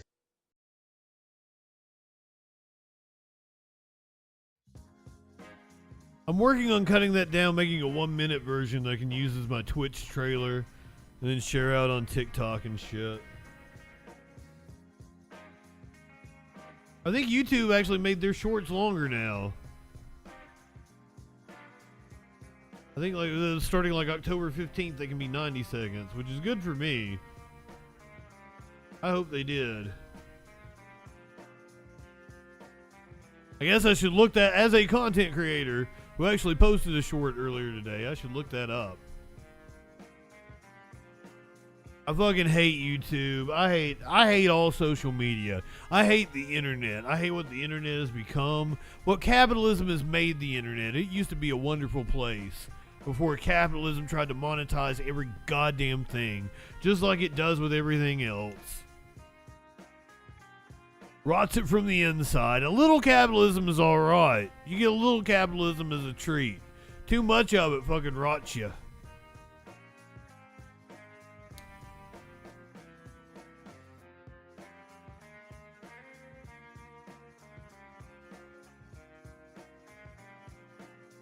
Part of my fun in the early days of the internet was mocking Christians and arguing with Christians. It was good times. Lenny, thank you for giving out the gift sub.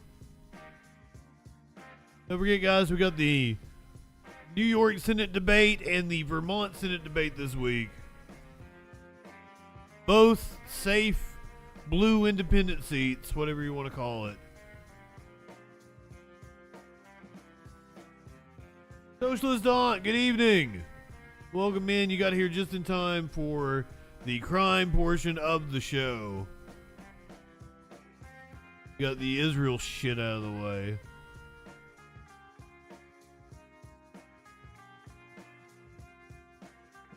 We're always glad to have you for the fun. Light one up, tip one back. We're going to Philadelphia, where 7 people were shot, including a teenager. At 10, a weekend party turns into a crime scene. Investigators say an argument ended in a barrage of bullets in North Philadelphia, ending with 7 people injured. It is Saturday night. I'm Walter Perez. The big story in Action News is the investigation surrounding a shooting during a crowded overnight party. Officers responded to the scene, the 1100 block of West Cumberland Street, at about 3:30 a.m. 7 people were shot, the youngest victim only 16 years of age. Action News reporter Brianna Smith has an update from police headquarters tonight. Brianna.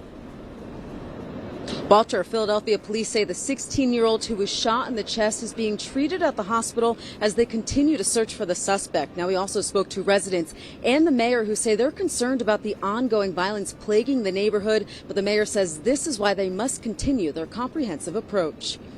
That's all you was just hearing, and it's like, what the hell? React after Philadelphia police say more than 55 gunshots rang out in North Philadelphia early Saturday morning. 7 people ages 16 to 30 were hurt. A 16-year-old girl is in critical condition and the others are stable. I hope everybody that was hurt in that tragedy really recovered. I am so sick and tired of hearing about people being shot and killed. Police say there was a party on the 1100 block of Cumberland Street when 2 males got into an argument and people started to leave. Then around Around 3:30 a.m., the suspect returned with a weapon and shot several individuals. The shooter also opened fire. I mean, it's just America. 500 block of North Jessup Street. My concern is for the youth that's up and coming, and like, will they ever have a future? This all comes just a week after 46-year-old Jamil Devlin was shot and killed during an argument on that same block of North Jessup Street. I don't know how to tell these people to put down the gun. Some of them aren't brought up properly and stuff like this. I was put up old school. Put down the gun, pick up the crack pipe. Continue their comprehensive approach to stop the violence by focusing on prevention, intervention, and enforcement. The greatest anti-violence effort that we could ever employ is access to a career.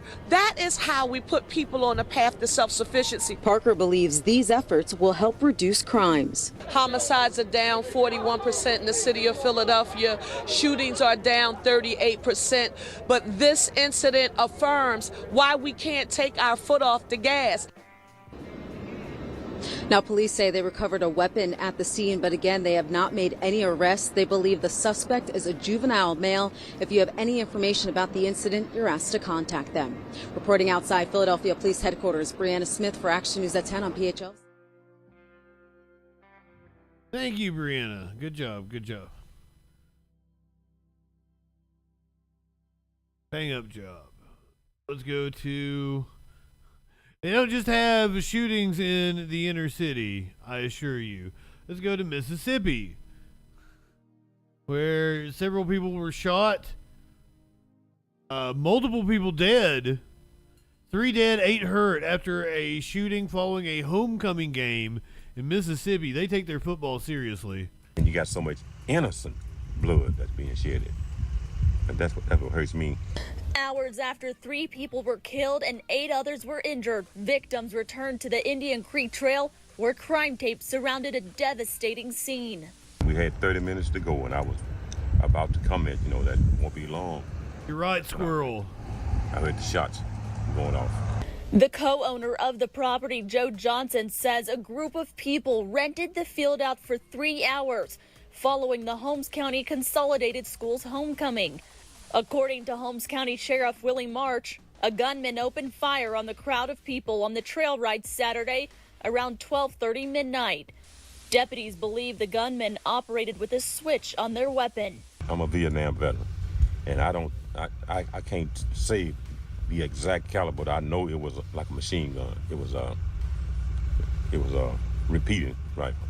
Deputies say it happened following an altercation that broke out at the property near North Highway 17, just 5 miles outside of Lexington. Johnson says every event always has security. We have security, and sometimes they confiscate weapons and stop and prevent it, For some reason, this time they got in with them. The sheriff identified the 3 victims for some reason as 25-year-old Martell Gibson, 19-year-old Chandra Chestnut, and 19-year-old John Jenkins. Deputies say several other victims had to be airlifted to a hospital. They keep showing the same footage over and over Johnson again. Says among I'm rooting for that dude to walk across the sons were there. The yard. And it was just the goodness of God that they didn't get shot up. My nephew's in the hospital now. Johnson says the field has he made it a safe place. I'm an ordained minister, and I just like to be able to talk to our young people and tell them, to love one another. Watch breaking news on... Come on, people now. Smile on your brother. Everybody get together. Sorry. Let's go to the other mass death event. This time it's not a shooting. It's just probably shoddy workmanship here in the United States. A boat dock. A ferry dock. Killed 7 people. There on a ferry dock in Georgia, at least 7 people killed. ABC's Faith Abube is near the scene right now with the latest overnight. Good morning, Faith. Yeah, good morning to you, Gio. This is the church near the island where family members gathered here yesterday to reunite with their loved ones who survived that incident. This morning, authorities are still trying to figure out what caused part of that ferry dock to collapse, plunging at least 20 people into the water.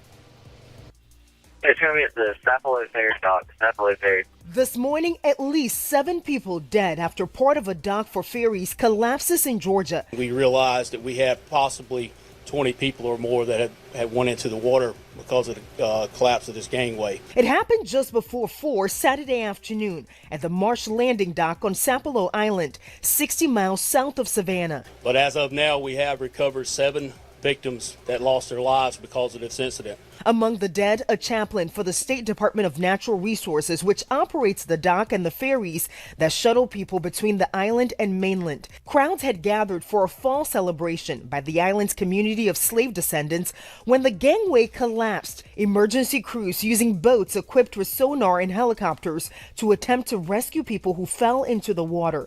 Busloads of survivors taken to a nearby church where they waited to reunite with family members. That's what we do. We're missionary, and we try to help people who are. You heard the man. He likes it missionary. Time of need.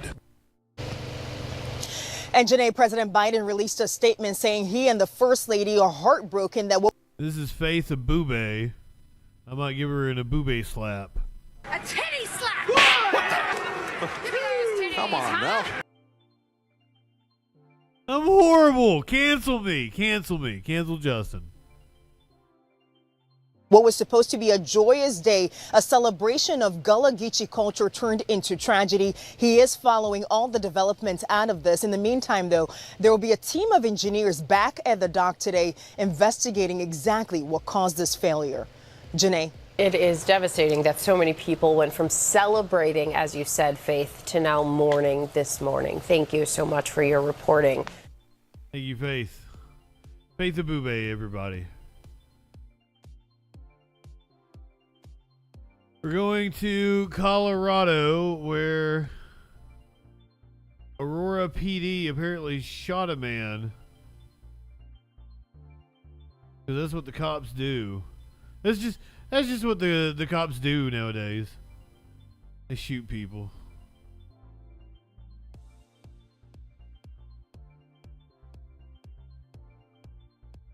If you think Aurora PD killing a teenager is something you've heard about before, that's because you have. It's happened many times. Police shooting and killing an 18-year-old man overnight after what they say was an hours-long standoff with him. Most notably, Elijah McClain has been live on the scene for us all this morning. So, Allie, you've been really unpacking all the details in this case. What are the neighbors there saying about what happened? Yeah, Wanya, I first want to give you a look at some of that investigation we're seeing right now. They're really focusing on that stairwell in Building 24 of the Arboreta Apartments. They also just carried out some paper bags with likely some evidence. You can see the police tape, and there are evidence markers around the area as well. Now, police say the 911 call came just after 11 last night from someone living at the apartments. Police say the caller told them a man assaulted a woman, threatened her and a roommate with a gun, and was inside the apartment with the victim.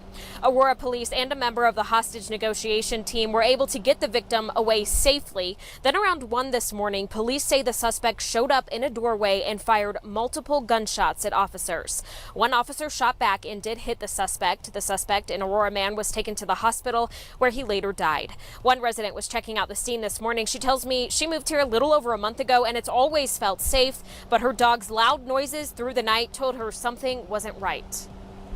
If you're going to threaten somebody else's life, you must know that yours is going to be in some kind of danger by the police force. I mean, they're doing their job. That's what they're supposed to do, is keep the neighborhood safe, and it just, something like this shouldn't have happened. Do they keep people safe? Woman willingly get into the back of a police car. They weren't handcuffed, but they were likely a part of that investigation, maybe knew something. Also, that officer that fired the deadly shot, he is being placed on paid administrative leave per protocol, Wanye. Thank you so much, Allie, for that update. Thank you, Allie, for that update.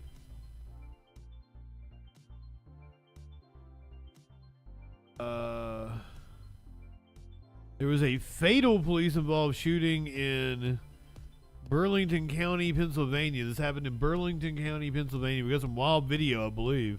New Jersey Attorney General's office is now investigating after a fatal police-involved shooting in Pemberton Township, New Jersey yesterday. It happened after New Jersey responded to a house fire along the unit block of Woodland Avenue. When they arrived, first responders reportedly heard multiple shots fired from the back of the house. Investigators have not said what exactly led up to the shooting, but they do say a man was killed and a gun was found near his body. But as of tonight, no further information has been released.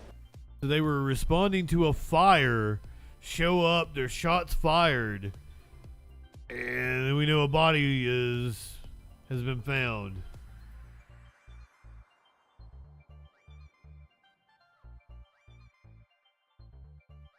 Seems to be the most up-to-date information. This was posted a couple hours ago. 4 juveniles are sought after a crash in Philadelphia. Police say are behind a serious T-bone crash in Port Richmond.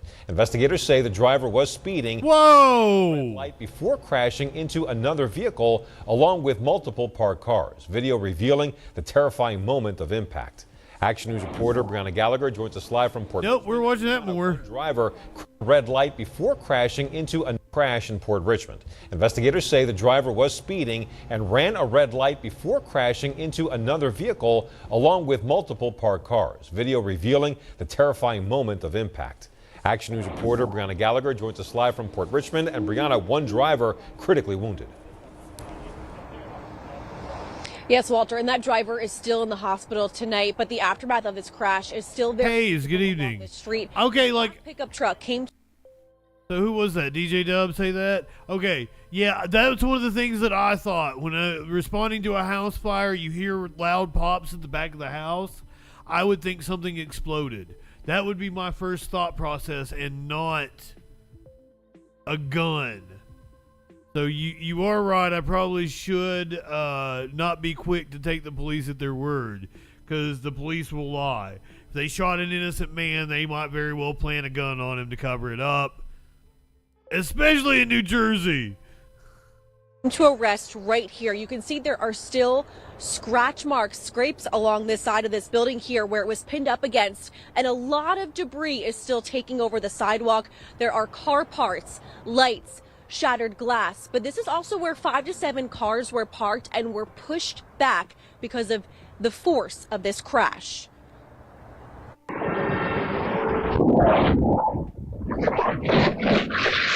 Holy shit. Black Dodge Ram driving eastbound on Venango Street at an extremely... Show us the whole goddamn thing. A Chevrolet truck was driving northbound on Richmond Street. The Dodge Ram appears to disregard a red light before it T-boned the Chevrolet. The crash pushed several cars back. Debris went flying. Came out and looked around and looked how it does, like a bomb went off. And it sounded like somebody died. And it sounded like an explosion. So it was loud. Immediately after the crash, neighbors rushed out of their homes to help, but then a white SUV pulls up. Video shows teenagers get out of the black Dodge Ram and jump into the white SUV, but not before someone gets the getaway car's license plate. According to police, several teenagers fled the scene, all in dark clothes, ski masks, and puffy coats. Officials say the driver of the Chevrolet, a 40-year-old man, was rushed to Temple Hospital. Oh yeah, critically injured. One person was critically injured. Of the pickup where the gentleman was laying. That's when my sister turned around to call the authorities. Police said the Ram was traveling at an extremely high rate of speed. The intensity of the crash damaged 5 to 7 unoccupied vehicles that were parked on the street. Yeah, that part was parked up on the corner, and then when the accident happened, the car got shoved back probably about 10 spaces worth. Wow. In it, thankfully. Now, this is part of the white vehicle that is left at the scene, and all of the debris that was picked up along the streets that is now placed inside of it. Once again, that driver remains in critical condition in the hospital tonight. Police are asking anyone who may have any information to please contact them. And those teenagers that got away, they left in a white vehicle. This side of this building. We're watching all that again. And a lot of debris is still taking over the sidewalk. There are car parts, lights, shattered glass, but this is also where 5 to 7 apparently they had a car that pulled up and helped them get away. Force of this crash.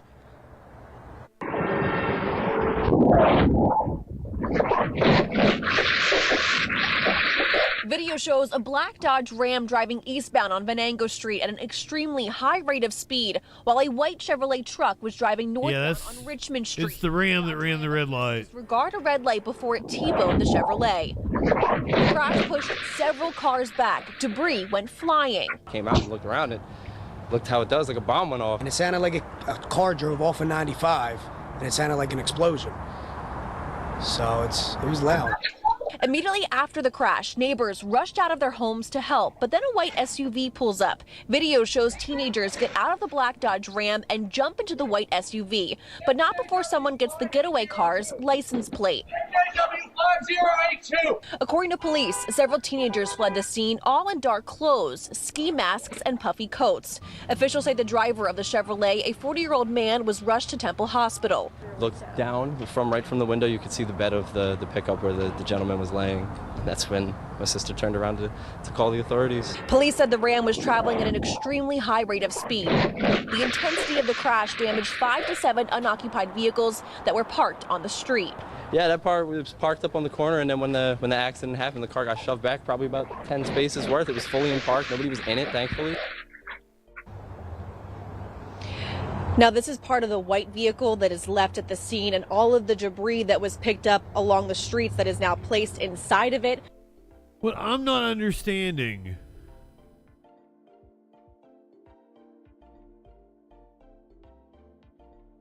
is the truck hitting the car and bouncing back? Is that what's going on? Because we have this angle of the impact, but it's a different camera that shows us. Like, is the camera over here that we're looking at after? Oh no, it couldn't have bounced backwards. It's fucking way down here. Okay, so it goes across the street.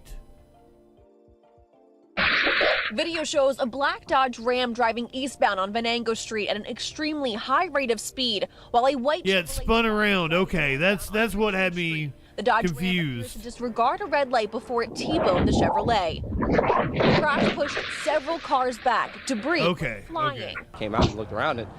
Looked how it does, like a bomb went off. Now I have a grasp on how that happened. That's what they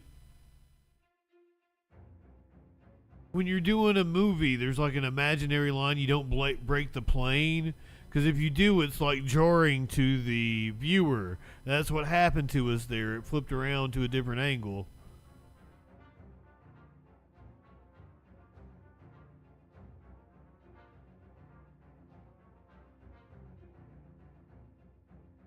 A deputy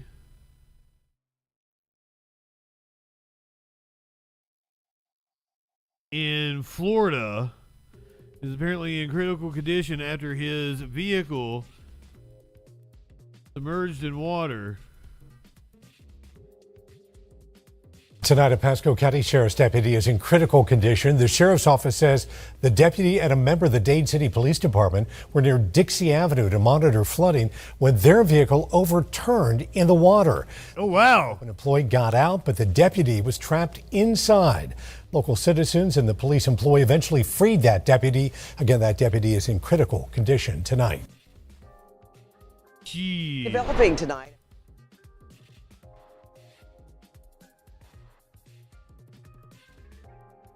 Ponder monkey. Hippos. What did the hippos do? Did they flip the car over? Good job, hippos. Now time for today's edition of What the Fuck is Going On in Fort Worth?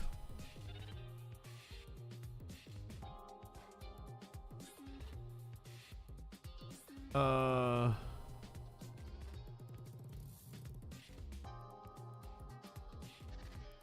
me get a different. Here we go.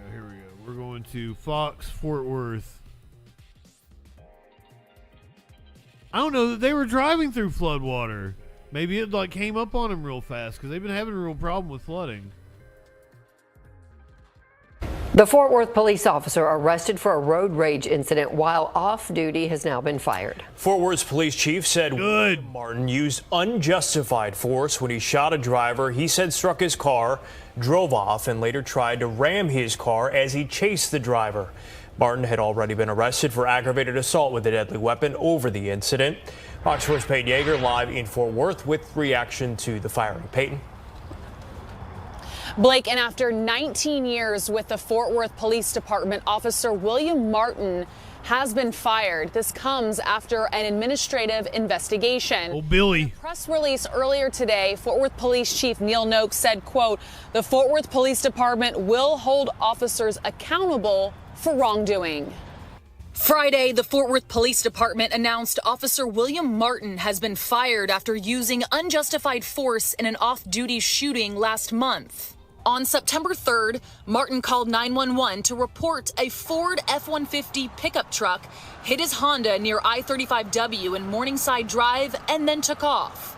The officer told dispatch he was chasing the truck and then opened fire when the other driver tried to ram his personal vehicle. The driver of the truck, identified as Samuel Christopher, was shot and survived his injuries. In Martin's signed statement, he alleged Christopher was the aggressor.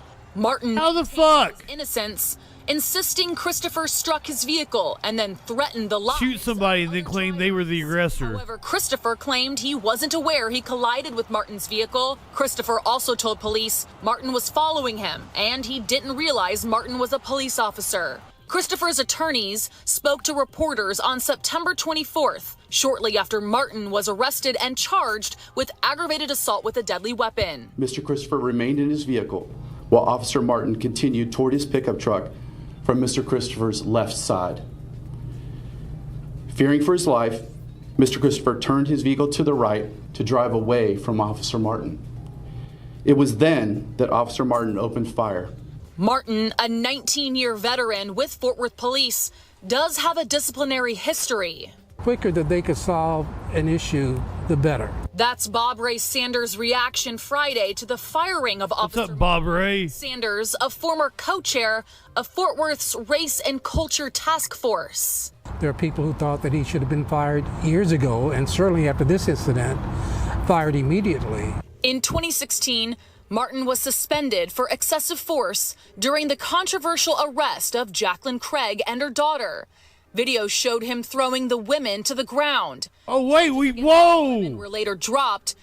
We know this dude, or at least I do. I remember this video. And Craig's family received a $150,000 settlement from the city of Fort Worth. For the 2016 case, Martin served a 10-day suspension. 8 years later, Martin is now fired from the force. Without a doubt, this offers some transparency. Fuckers should have been fired then. The Fort Worth Police Department had a history for a long time of mistrust on the part of the community. Chief Noakes, that I consider to be a good chief. He's trying. I know he's under all kinds of pressure. But for him to come out now and say, okay, after our investigation, we think that the proper thing to do is to relieve this person of duty, to get him out of the department. He said duty. And we reached out to Martin's attorneys for a statement on the firing. They got back to us calling the termination, quote, the foreseeable result of a garbage investigation. And we also reached out to Christopher's attorneys. They got back to us saying that right now they do not want to make any type of statement on camera or a written statement about this firing. Blake and Heather? All right, Peyton Yeager, thank you. Thank you, Peyton. Excellent job. We've had some fantastic reporters tonight. Now, we're going to go to Oklahoma for a story I have been looking forward to. You guys need to buckle up for this one. We might even need to get a little more high. This story's got everything. Dude had a standoff with the cops, and now he's claiming he's a citizen of a micronation. Man is locked up after a standoff with Oklahoma City police, during which he called News 4 to tell us it was all a misunderstanding. On the phone, D'Angelo Sherfield said police had no authority over him because he claimed he's a citizen of a micronation called Ladonia. As News 4's Caitlin Ogle explains, this isn't the first time he's given police the same excuse. Anyone can apply to become a citizen of Ladonia, a tiny patch of land in Sweden. It's a simple online application, and if approved, they'll send you an ID card. That's what the suspect tried to give Guthrie police during a traffic stop in March. This is a micronation. It's not Oklahoma, this property. D'Angelo Sherfield calling News 4 Monday while police were outside his home near Hefner and Rockwell. They have my house on the news right now. Officers say this started as a property dispute where Sheffield allegedly threatened someone. He said he was going to kill me. He started chasing me. Officers eventually turn on their lights and follow his car. And the guy doesn't pull over. Instead, the 46-year-old drives home and doesn't come out. That's when officers discover Sherfield's past. He's actually a fugitive out of Logan County. He's wanted for possession of a firearm after former conviction. He's got some sovereign citizen type tendencies. In March, Guthrie police pulled over Sherfield for speeding. On his car was an apparent printed tag, supposedly from the nation of Ladonia. According to Ladonia.org, the micronation is about 1.5 square miles in southern Sweden. Citizenship is free. $30 to become a noble. I'm a noble from a foreign country of Ladonia. However, the terms and conditions note Ladonian citizenship confers no benefits, and that citizenship in Ladonia is symbolic. During the traffic stop, Guthrie police asked for Sherfield's ID. He produced a Nation of Ladonia laminated card, which was not sealed well and cut unevenly, with his photo and name, Noble D'Angelo Sherfield Good. Officers say they found a gun in his car that he didn't tell them about after Sherfield refused to come out. So police tased and arrested him. Fast forward to the standoff, Sherfield told us the situation was out of local law enforcement jurisdiction. So we need somebody from foreign affairs to come mediate the situation. Eventually, Sherfield ended up back behind bars once again. In Oklahoma City, Caitlin Ogle, Oklahoma's News 4. And Ladonia was proclaimed a micronation in 1996. It is a real place and has 29,000 proclaimed citizens, but no one lives there, and you can't get there by car. I don't think we've ever had a story quite like that one before. Not a 1.5 square mile radius in Sweden. Right, exactly. I mean, you aren't in the dark recesses of Twitch, YouTube, and TikTok like we are. That's why you haven't seen it before. We kind of come across these motherfuckers somewhat frequently.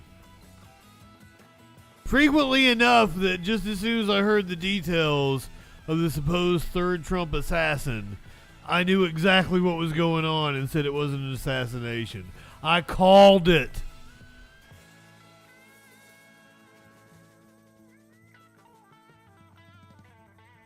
We got a manhunt for a shooter in California.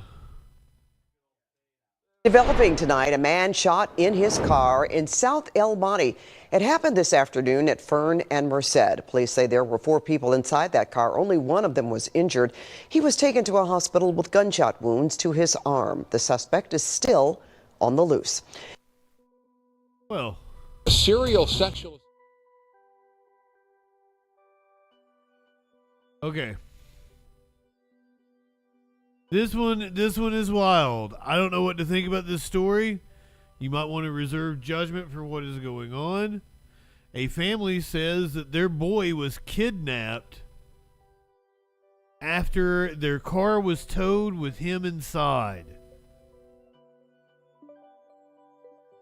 Some naps are just too good to be interrupted. It did not wake the kid at all, and he slept all the way through. It was the kind of sleep only an 11-year-old who stayed up all night playing video games could manage. The kid had been playing Fortnite all through the night and early this morning since they knew they were going on a road trip today. His parents let him sleep while they finished washing their clothes in the hotel.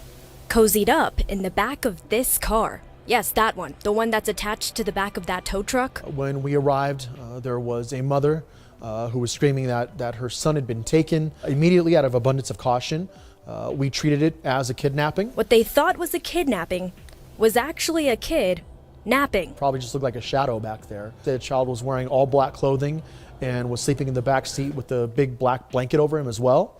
So the driver was just as surprised, I think, as the child was when we showed up. Unknowing of each other's presence for the whole 20-minute drive to the tow yard. He had not woken up yet. We actually had to bang on the window to get him to wake up, and he did not know where he was. He wasn't sure what had happened because he had slept the whole time. Police got him back to his family safe and sound, and sleepy. And he admitted himself to our sergeant that he's a very heavy sleeper. He said he sleeps pretty hard. Must have been one heck of a dream. Me too, kid. The tow truck driver will not be facing any charges. Lakewood PD said it was a legal repossession and an honest mistake. Rhea Cha, 9 News. Well, I thought the family was claiming there was some foul play afoot.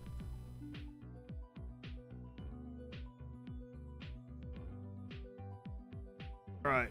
I don't think we've really covered, and we might have, and I'll remember it when we start hearing the details, but the Delphi murders in Indiana. There's been a man that was arrested for the murder of 2 teenage girls. Is it possible that he is actually innocent? Now, we want to continue to update you here on the Delphi murders trial that started this week. Back in 2017, 2 young teenage girls were brutally murdered, and now the suspect in that case is being tried for double murder. We want to go out to Fox News' Garrett Tenney with the latest. Let's listen in. There have been a lot of twists and turns in this case over the past 7.5 years, and that is continuing as this trial gets underway. Prosecutors say this case is about 3 things. First, the brutal murder of 2 young girls, Abby Williams and Libby German. Second, the man Abby took video of on her phone before she disappeared, known as the Bridge Guy. And third, an unspent bullet casing found at the scene between the girls' bodies that allegedly matched a gun owned by Richard Allen. The 52-year-old's defense argues he is truly innocent and that there is plenty of reasonable doubt in the case against him. This week, the defense revealed that a strand of hair found around Abby Williams' finger didn't belong to either of the girls and did not match Richard Allen's DNA. Today, his team suggested there's also evidence showing that while Allen was on the Manon High Bridge Trail the afternoon the girls went missing in February 2017, he had already left by the time Abby and Libby got there. One big turn in the case this morning, even before the jury arrived, Judge Francis Gohl ruled the defense will not be allowed to show the 2 vastly different composite sketches police released of a suspect in 2017 and then in 2019, which the defense argued are relevant because neither sketch resembles Richard Allen. Sure don't. This trial is scheduled to run Monday through Saturday over the next 4 weeks. No cameras or electronics are allowed in the courtroom, and if the jury finds Richard Allen guilty, he faces up to 130 years in prison. In Delphi, Indiana, I'm Garrett Tenney, Fox 30. Okay, I have my doubts about this after we've had the details laid out for us. Let's see what happens in this case. This is wild. Kat, anybody pay closer attention to it that has thoughts? Gamble Grove, good evening. How are you, my friend? Have you followed the channel? If you have, thank you for being a freaking follower.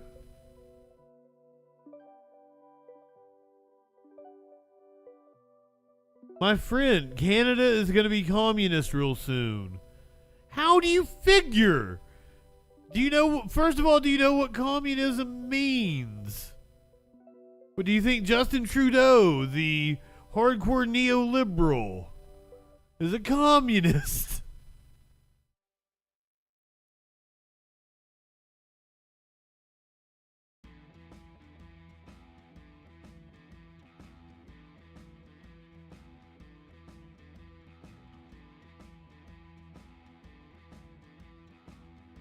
Yes, I don't. Justin is a conservative.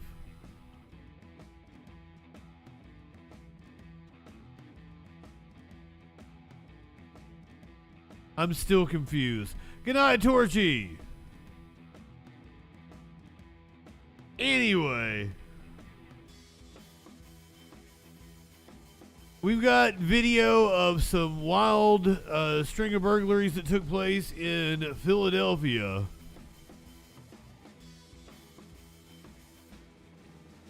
Police telling residents to be on the lookout for two men. For two men who they believe are behind a string of burglaries in Southwest Philadelphia. The police department released these surveillance images from crimes that happened between September 25th and October 13th. The stores are located along the 6000 block of Elmwood Street, the 2600 block of South 66th Street, and the 7000 block of Woodland Avenue. Police say each time the suspects entered the businesses through the outside Bilco basement doors, then stole merchandise and cash totaling nearly $15,000. Damn.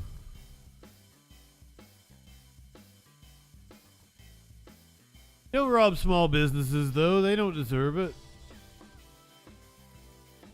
They'll rob a Walmart. They deserve it. Got any football fans in the crowd? There's a high school football game going on.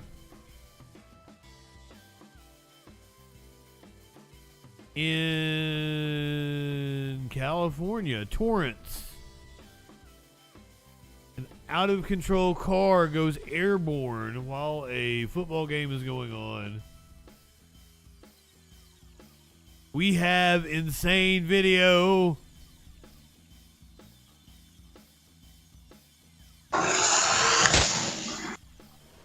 Shocking new surveillance video of a wild crash in Torrance. An out-of-control Jeep went airborne today, landing right next to a high school field where kids were playing soccer. Tonight, we're learning police are now investigating this as a possible DUI. Eyewitness News reporter Nico Kazori caught up with some of those who witnessed this crash. Got so drunk I flew into a high school football game. You'll notice the soccer field's fence is missing. A speeding car led to the mid-game scare. Ring video shot by neighbor Randy Gibson shows a blue Jeep speeding down his street at 2:08 this afternoon. You can even hear the car crash into the fence. He was outside doing yard work when the crash happened. I was waiting for the car to make the left and then roll, and the next thing I heard was thud, thud, and then boom. And that's when I dropped everything and looked and saw the whole fence from the high school just gone. The car went through the fence and landed in the middle of the field, causing a mid-game scare. I heard the crash, and I turned around. I was at the other end of the field, which is some distance away, and I turned and I saw the car land on the field. Land on the track, actually, and it started to catch fire. The referee said several people rushed to get the man out of the car and held him down while waiting for police. Some witnesses say the man displayed unruly behavior, and when police arrived, you can see his legs tied up, getting taken away on a stretcher. This is the first crash Gibson has seen in the neighborhood, but it's not the first time he's dealt with speeders, and he believes it was just a matter of time. In neighborhoods too, yeah, 25, 30, 30 is good enough.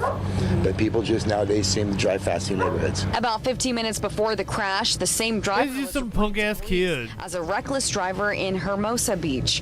According to Torrance PD, the driver is a possible DUI suspect. Neither the driver or people on the field sustained injuries. Hello, I'm Mark. Good. Get more Hey, Mark Brown. I'm already subscribed to ABC7, I assure you. You provide us with a lot of car chases. ABC7 keeping us up to date on the car chases in LA. You know school is back in session when I've got videos of Karens dropping some racial slurs in the school pickup line. Sparksaw, good evening. And smack you. You're Oh! Oh! Oh, did she flip the bird behind her? Chaos in the carpool line. A mom wants police to do more after this scary encounter as she tried to pick up her kids after school. The mom says she was verbally attacked by a neighbor. Police ticketed that woman, but the racial slurs that were flying have started an uproar. Here's Aria Janelle. I asked her, can she call the police? And that's what she did. Zaria Richardson tells me last week she was sitting in her car outside of Edison Elementary School waiting to pick up her 3 kids when things went from calm to terrifying. The car line started to move, and then we see a car fly around into oncoming traffic and almost caused an accident. The driver pulled into a nearby driveway, and that's when Richardson said things escalated. And she started name calling. Oh, Prometheus, I thought he was talking about Justin Trudeau because we were talking about Canada. I didn't think he was calling me conservative. The statement still with that context doesn't make any sense. It definitely doesn't make any sense if he thinks I'm conservative. But I thought he was meaning Justin Trudeau. Are you still here? Grove, call in. I'll talk to you. Let's yik yak. And we see a car fly around into oncoming traffic and almost caused an accident. The driver pulled into a nearby driveway, and that's when Richardson said things escalated. And she started name calling and the racial slurs and trying to hit me through my car window. Can we call the police, please? She says this continued as she pulled out her phone and started to record. Richardson says it wasn't until another parent got out of their car and called 911 that things started to slightly calm down. Witnessed you harassing this woman. You are harassing me. I couldn't imagine if she wasn't there, honestly. Things like this you see every day, you know? And sometimes you have people who are good to you and help you through. According to Willoughby police, the neighbor was given a citation for disorderly conduct. Other neighbors tell 19 News that it can be tough getting to your house during pickup time. Get out of my car. For the last time. Richardson went to the police station on Saturday because she doesn't think the punishment for that neighbor was enough. Especially learning that she had prior incidents like this. So it was just blocking her driveway that nobody was trying to get into. She was upset about living right down from a school. That's just something you deal with when you live right from a school. I live right in front of a school. I really think that's something else needs to happen. Maybe community service. She needs to just learn more. I don't go outside between like 2 and 4 because it's chaos out there. When school's in session, you know, it's not in session all that often, to be honest with you. They really don't send those. It seems like you're in school all the time when you're a kid, but like it's like they're never in school over here. They're always out. They're like out on fall break right now, I think. More. But police disagreed. Richardson said she was told the citation was sufficient. Our team reached out to Edison Elementary. We were told he's recording them now. Grounds, they couldn't comment on the matter. But Richardson says the principal did give her a call and told her she was sorry about what happened. I had so many friends that were not my skin color who saw it and they were furious. Richardson says this incident also prompted her to have a conversation with her own children. You let them know that everyone's not like this person, and you just have to have faith in people. In Willoughby, I'm Aria Janelle, 19 News. I think they space school out more nowadays. Like, yeah, she was a good reporter. I think they space school out more than when, like, at least when I was a kid. Like, I think school didn't start until the 3rd week of August, and then we got out the 2nd week of May. If it snowed a lot, it was like the 3rd week of May. And I think like they space it out a lot more. Like kids are getting out like closer to the end of June, and they're back in session like the 1st week of August. And then like they space it out more throughout the year, it seems. But I don't know. I don't have a kid in school.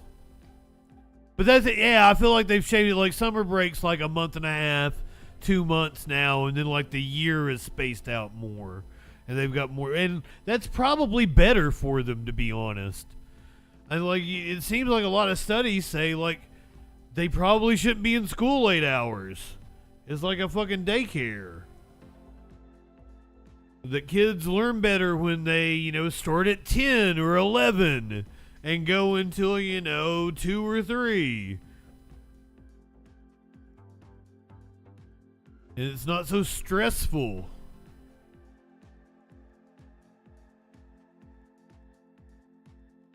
I did not pee on Justin Bieber. Justin Bieber, I apologize. I did not pee on you. I don't remember. I've peed on a Wells Fargo. I've peed on a Bank of America.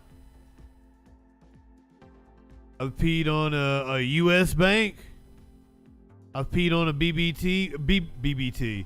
On a BB&T. They don't have those anymore.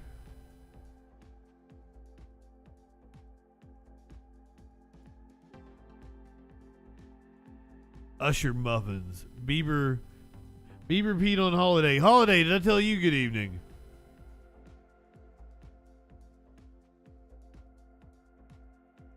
Feel like there's somebody else that might have snuck in here on me. Flo! I didn't tell Flo good evening, I don't think. Good evening, y'all. Welcome in. We've seen some wild videos tonight. That crash in Philly was insane. And I'm assuming this is also going to be insane. We've seen a few of these kinds of videos. This happened in Colorado Springs. A driver of a bus has a seizure, and quick-thinking passengers take control. On a mountain metro bus in Colorado Springs, you're being credited for getting that bus to a safe place after the driver. Fucking A, let's do the lurker shout out.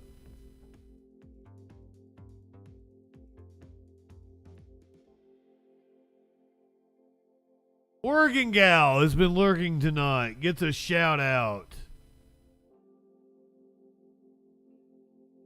I stole your wallet to buy weed? Oh shit, that was horrible of me, Avalon. Come over, I'll smoke you out now. We'll totally smoke you out. If I have wronged you, I would love to make it right. Anybody, this is to all you haters out there, to my enemies. If I have wronged you in any way, I would like the opportunity to make it right. If you are hate watching my show, if you are hate watching clips on TikTok or YouTube and you see this, I want you to give the opportunity for me to make it right with you. If you have me blocked on social media, I would like to be unblocked so that we can make up as friends. I want to build a bridge with you, my former associate, my former friend, who now does not like me.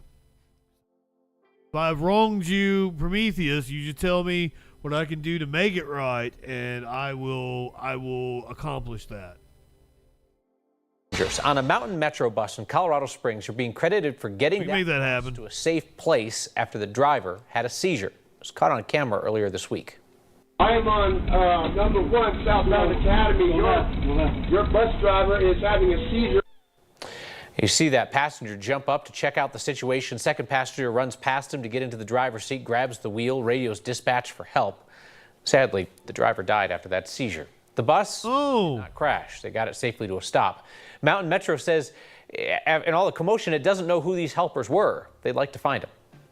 So we want to make sure that they know that what they did was very important, because even the first guy, he brought attention to the situation going on. He also was very kind to our driver when he was dealing with the medical condition.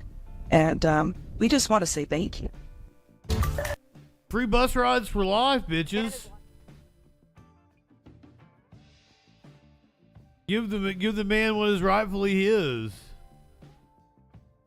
I hooked up with this gal last Halloween, and the entire time that we were out, like we went out on the town, like the bars and shit. She got dressed up and stuff. I didn't. I was JustinFREAKIN for Halloween. I'm scary enough as it is. But she was like Sexy Satan or something. I don't even remember now. But the entire time that we were out, she was talking about peeing on things. And I was like, if you want to, you can totally pee on me. I am down with that. And it never happened. And like, I kept I've kept in touch with her. And at one point in time, she wanted me to like, do content for her OnlyFans.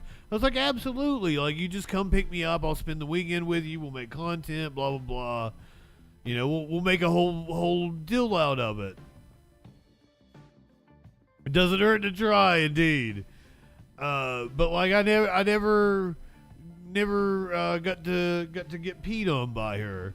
And so like I messaged her like last week. I was like, hey, I'm gonna be moving at the end of the month.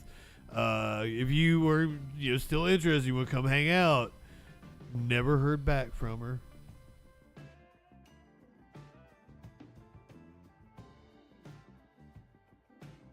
I tried to give it a go.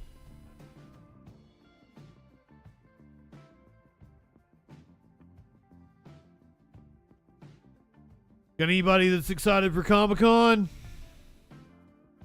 New York Comic-Con is underway at the Javits Center in Manhattan. The 4-day event kicked off Thursday with panels previewing upcoming movies and TV shows, celebrity appearances, and all those costumes. Hundreds of thousands of fans are expected to. Speaking of dressing up, the average price for a 4-day pass to the convention starts at around $250.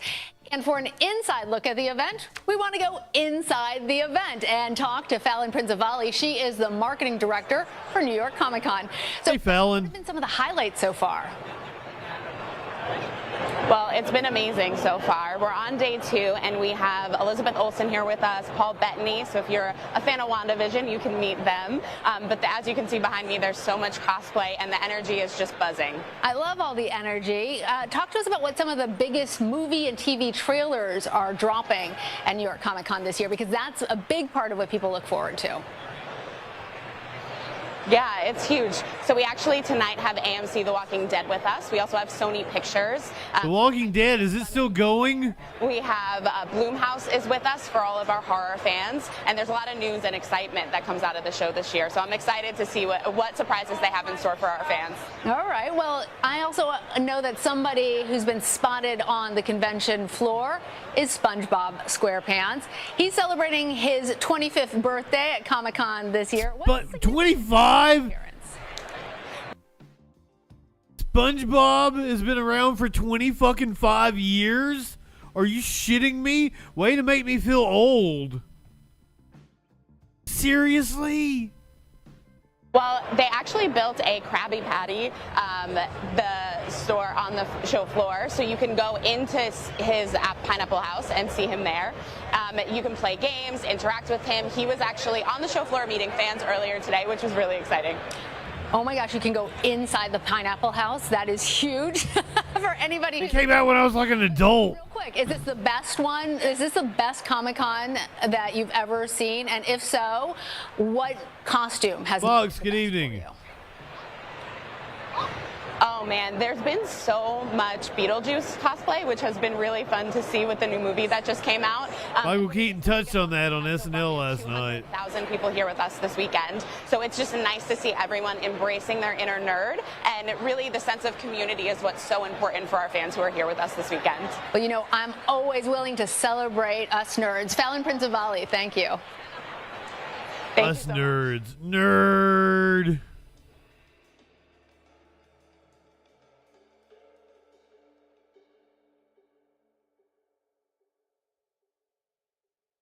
I got one more crime story I want to touch on, because this is how you truly hide your drugs from the cops.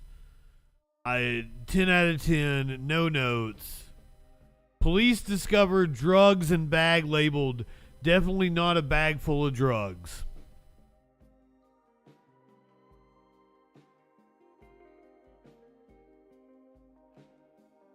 Police discovered drugs in a bag labeled definitely not a bag full of drugs.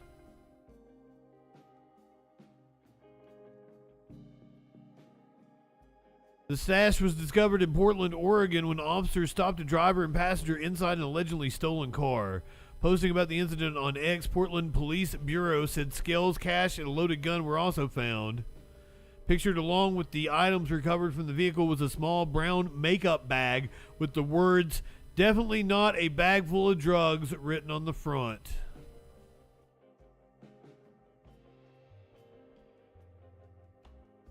Very kitsch.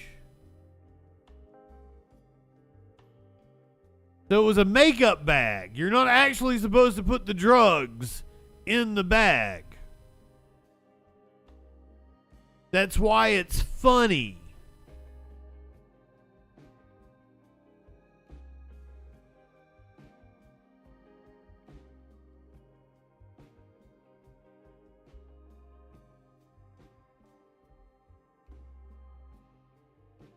I don't think the guns and the money were in the bag.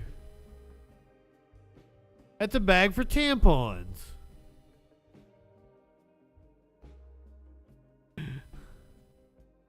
Looks like a survival kit.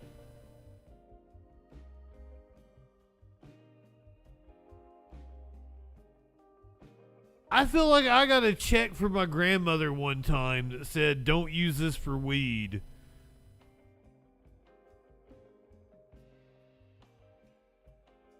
They would have written "not a gun" in here as well. I just feel like if you put the gun in the bag, that's about all you can get in the bag, right?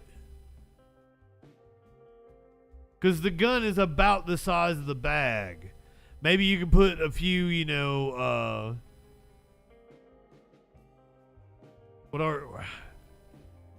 wanted to say those were gram bags. Those aren't gram bags. That's more than a gram.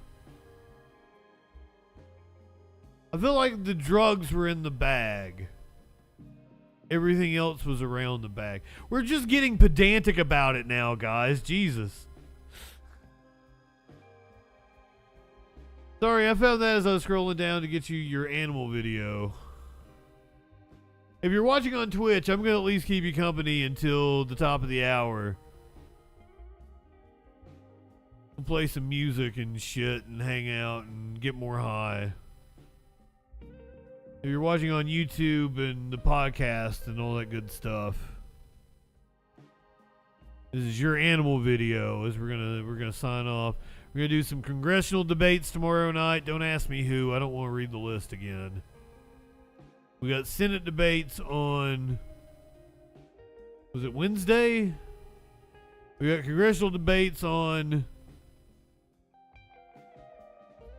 Monday, Tuesday. Aunt, are you in the Discord? You should totally send those to me. Or send me the link. I absolutely will, because I would like to tell you that I could remember to look after I get off stream, but I'll forget in a minute. Literally a minute.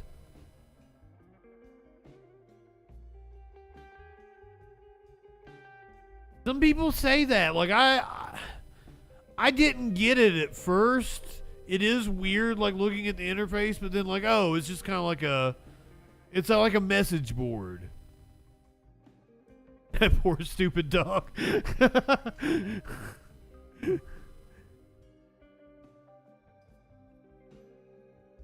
Like, I gets it. I gets the Discord now. Like, it makes sense after you've been on it for a little bit.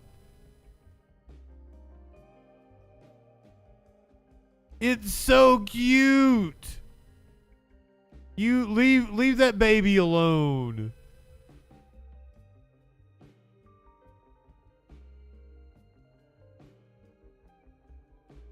We are fast approaching. What is it? 2 weeks from Tuesday? 2 weeks from Tuesday. The U.S. presidential election. I've got a really busy 2 weeks ahead of me.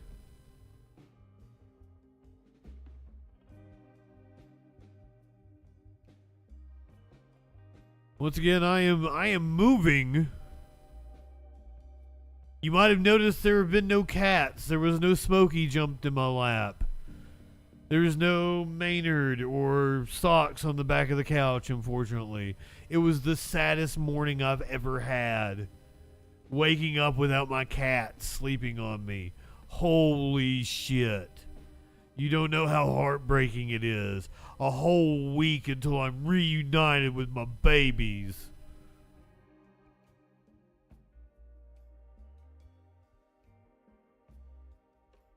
This is Maynard being really timid and probably pretty pissed off at the new apartment. He was not happy yesterday. We're moving and they've already gone to the new apartment. And he fucking clawed the shit out of me. He was so pissed off. Okay, so podcast people, YouTube people, we're going to say goodbye to you. Everybody on Twitch, I'm going to hang out. We're going to listen to some music. Maybe we'll watch live shit. I don't know. We're doing King Diamond and Alice Cooper tomorrow for Live Music Monday on our Halloween edition. So YouTube people, podcast people, go ahead, light one up, tip one back. It's all right to have a little fun before we hit the sack. I don't think there's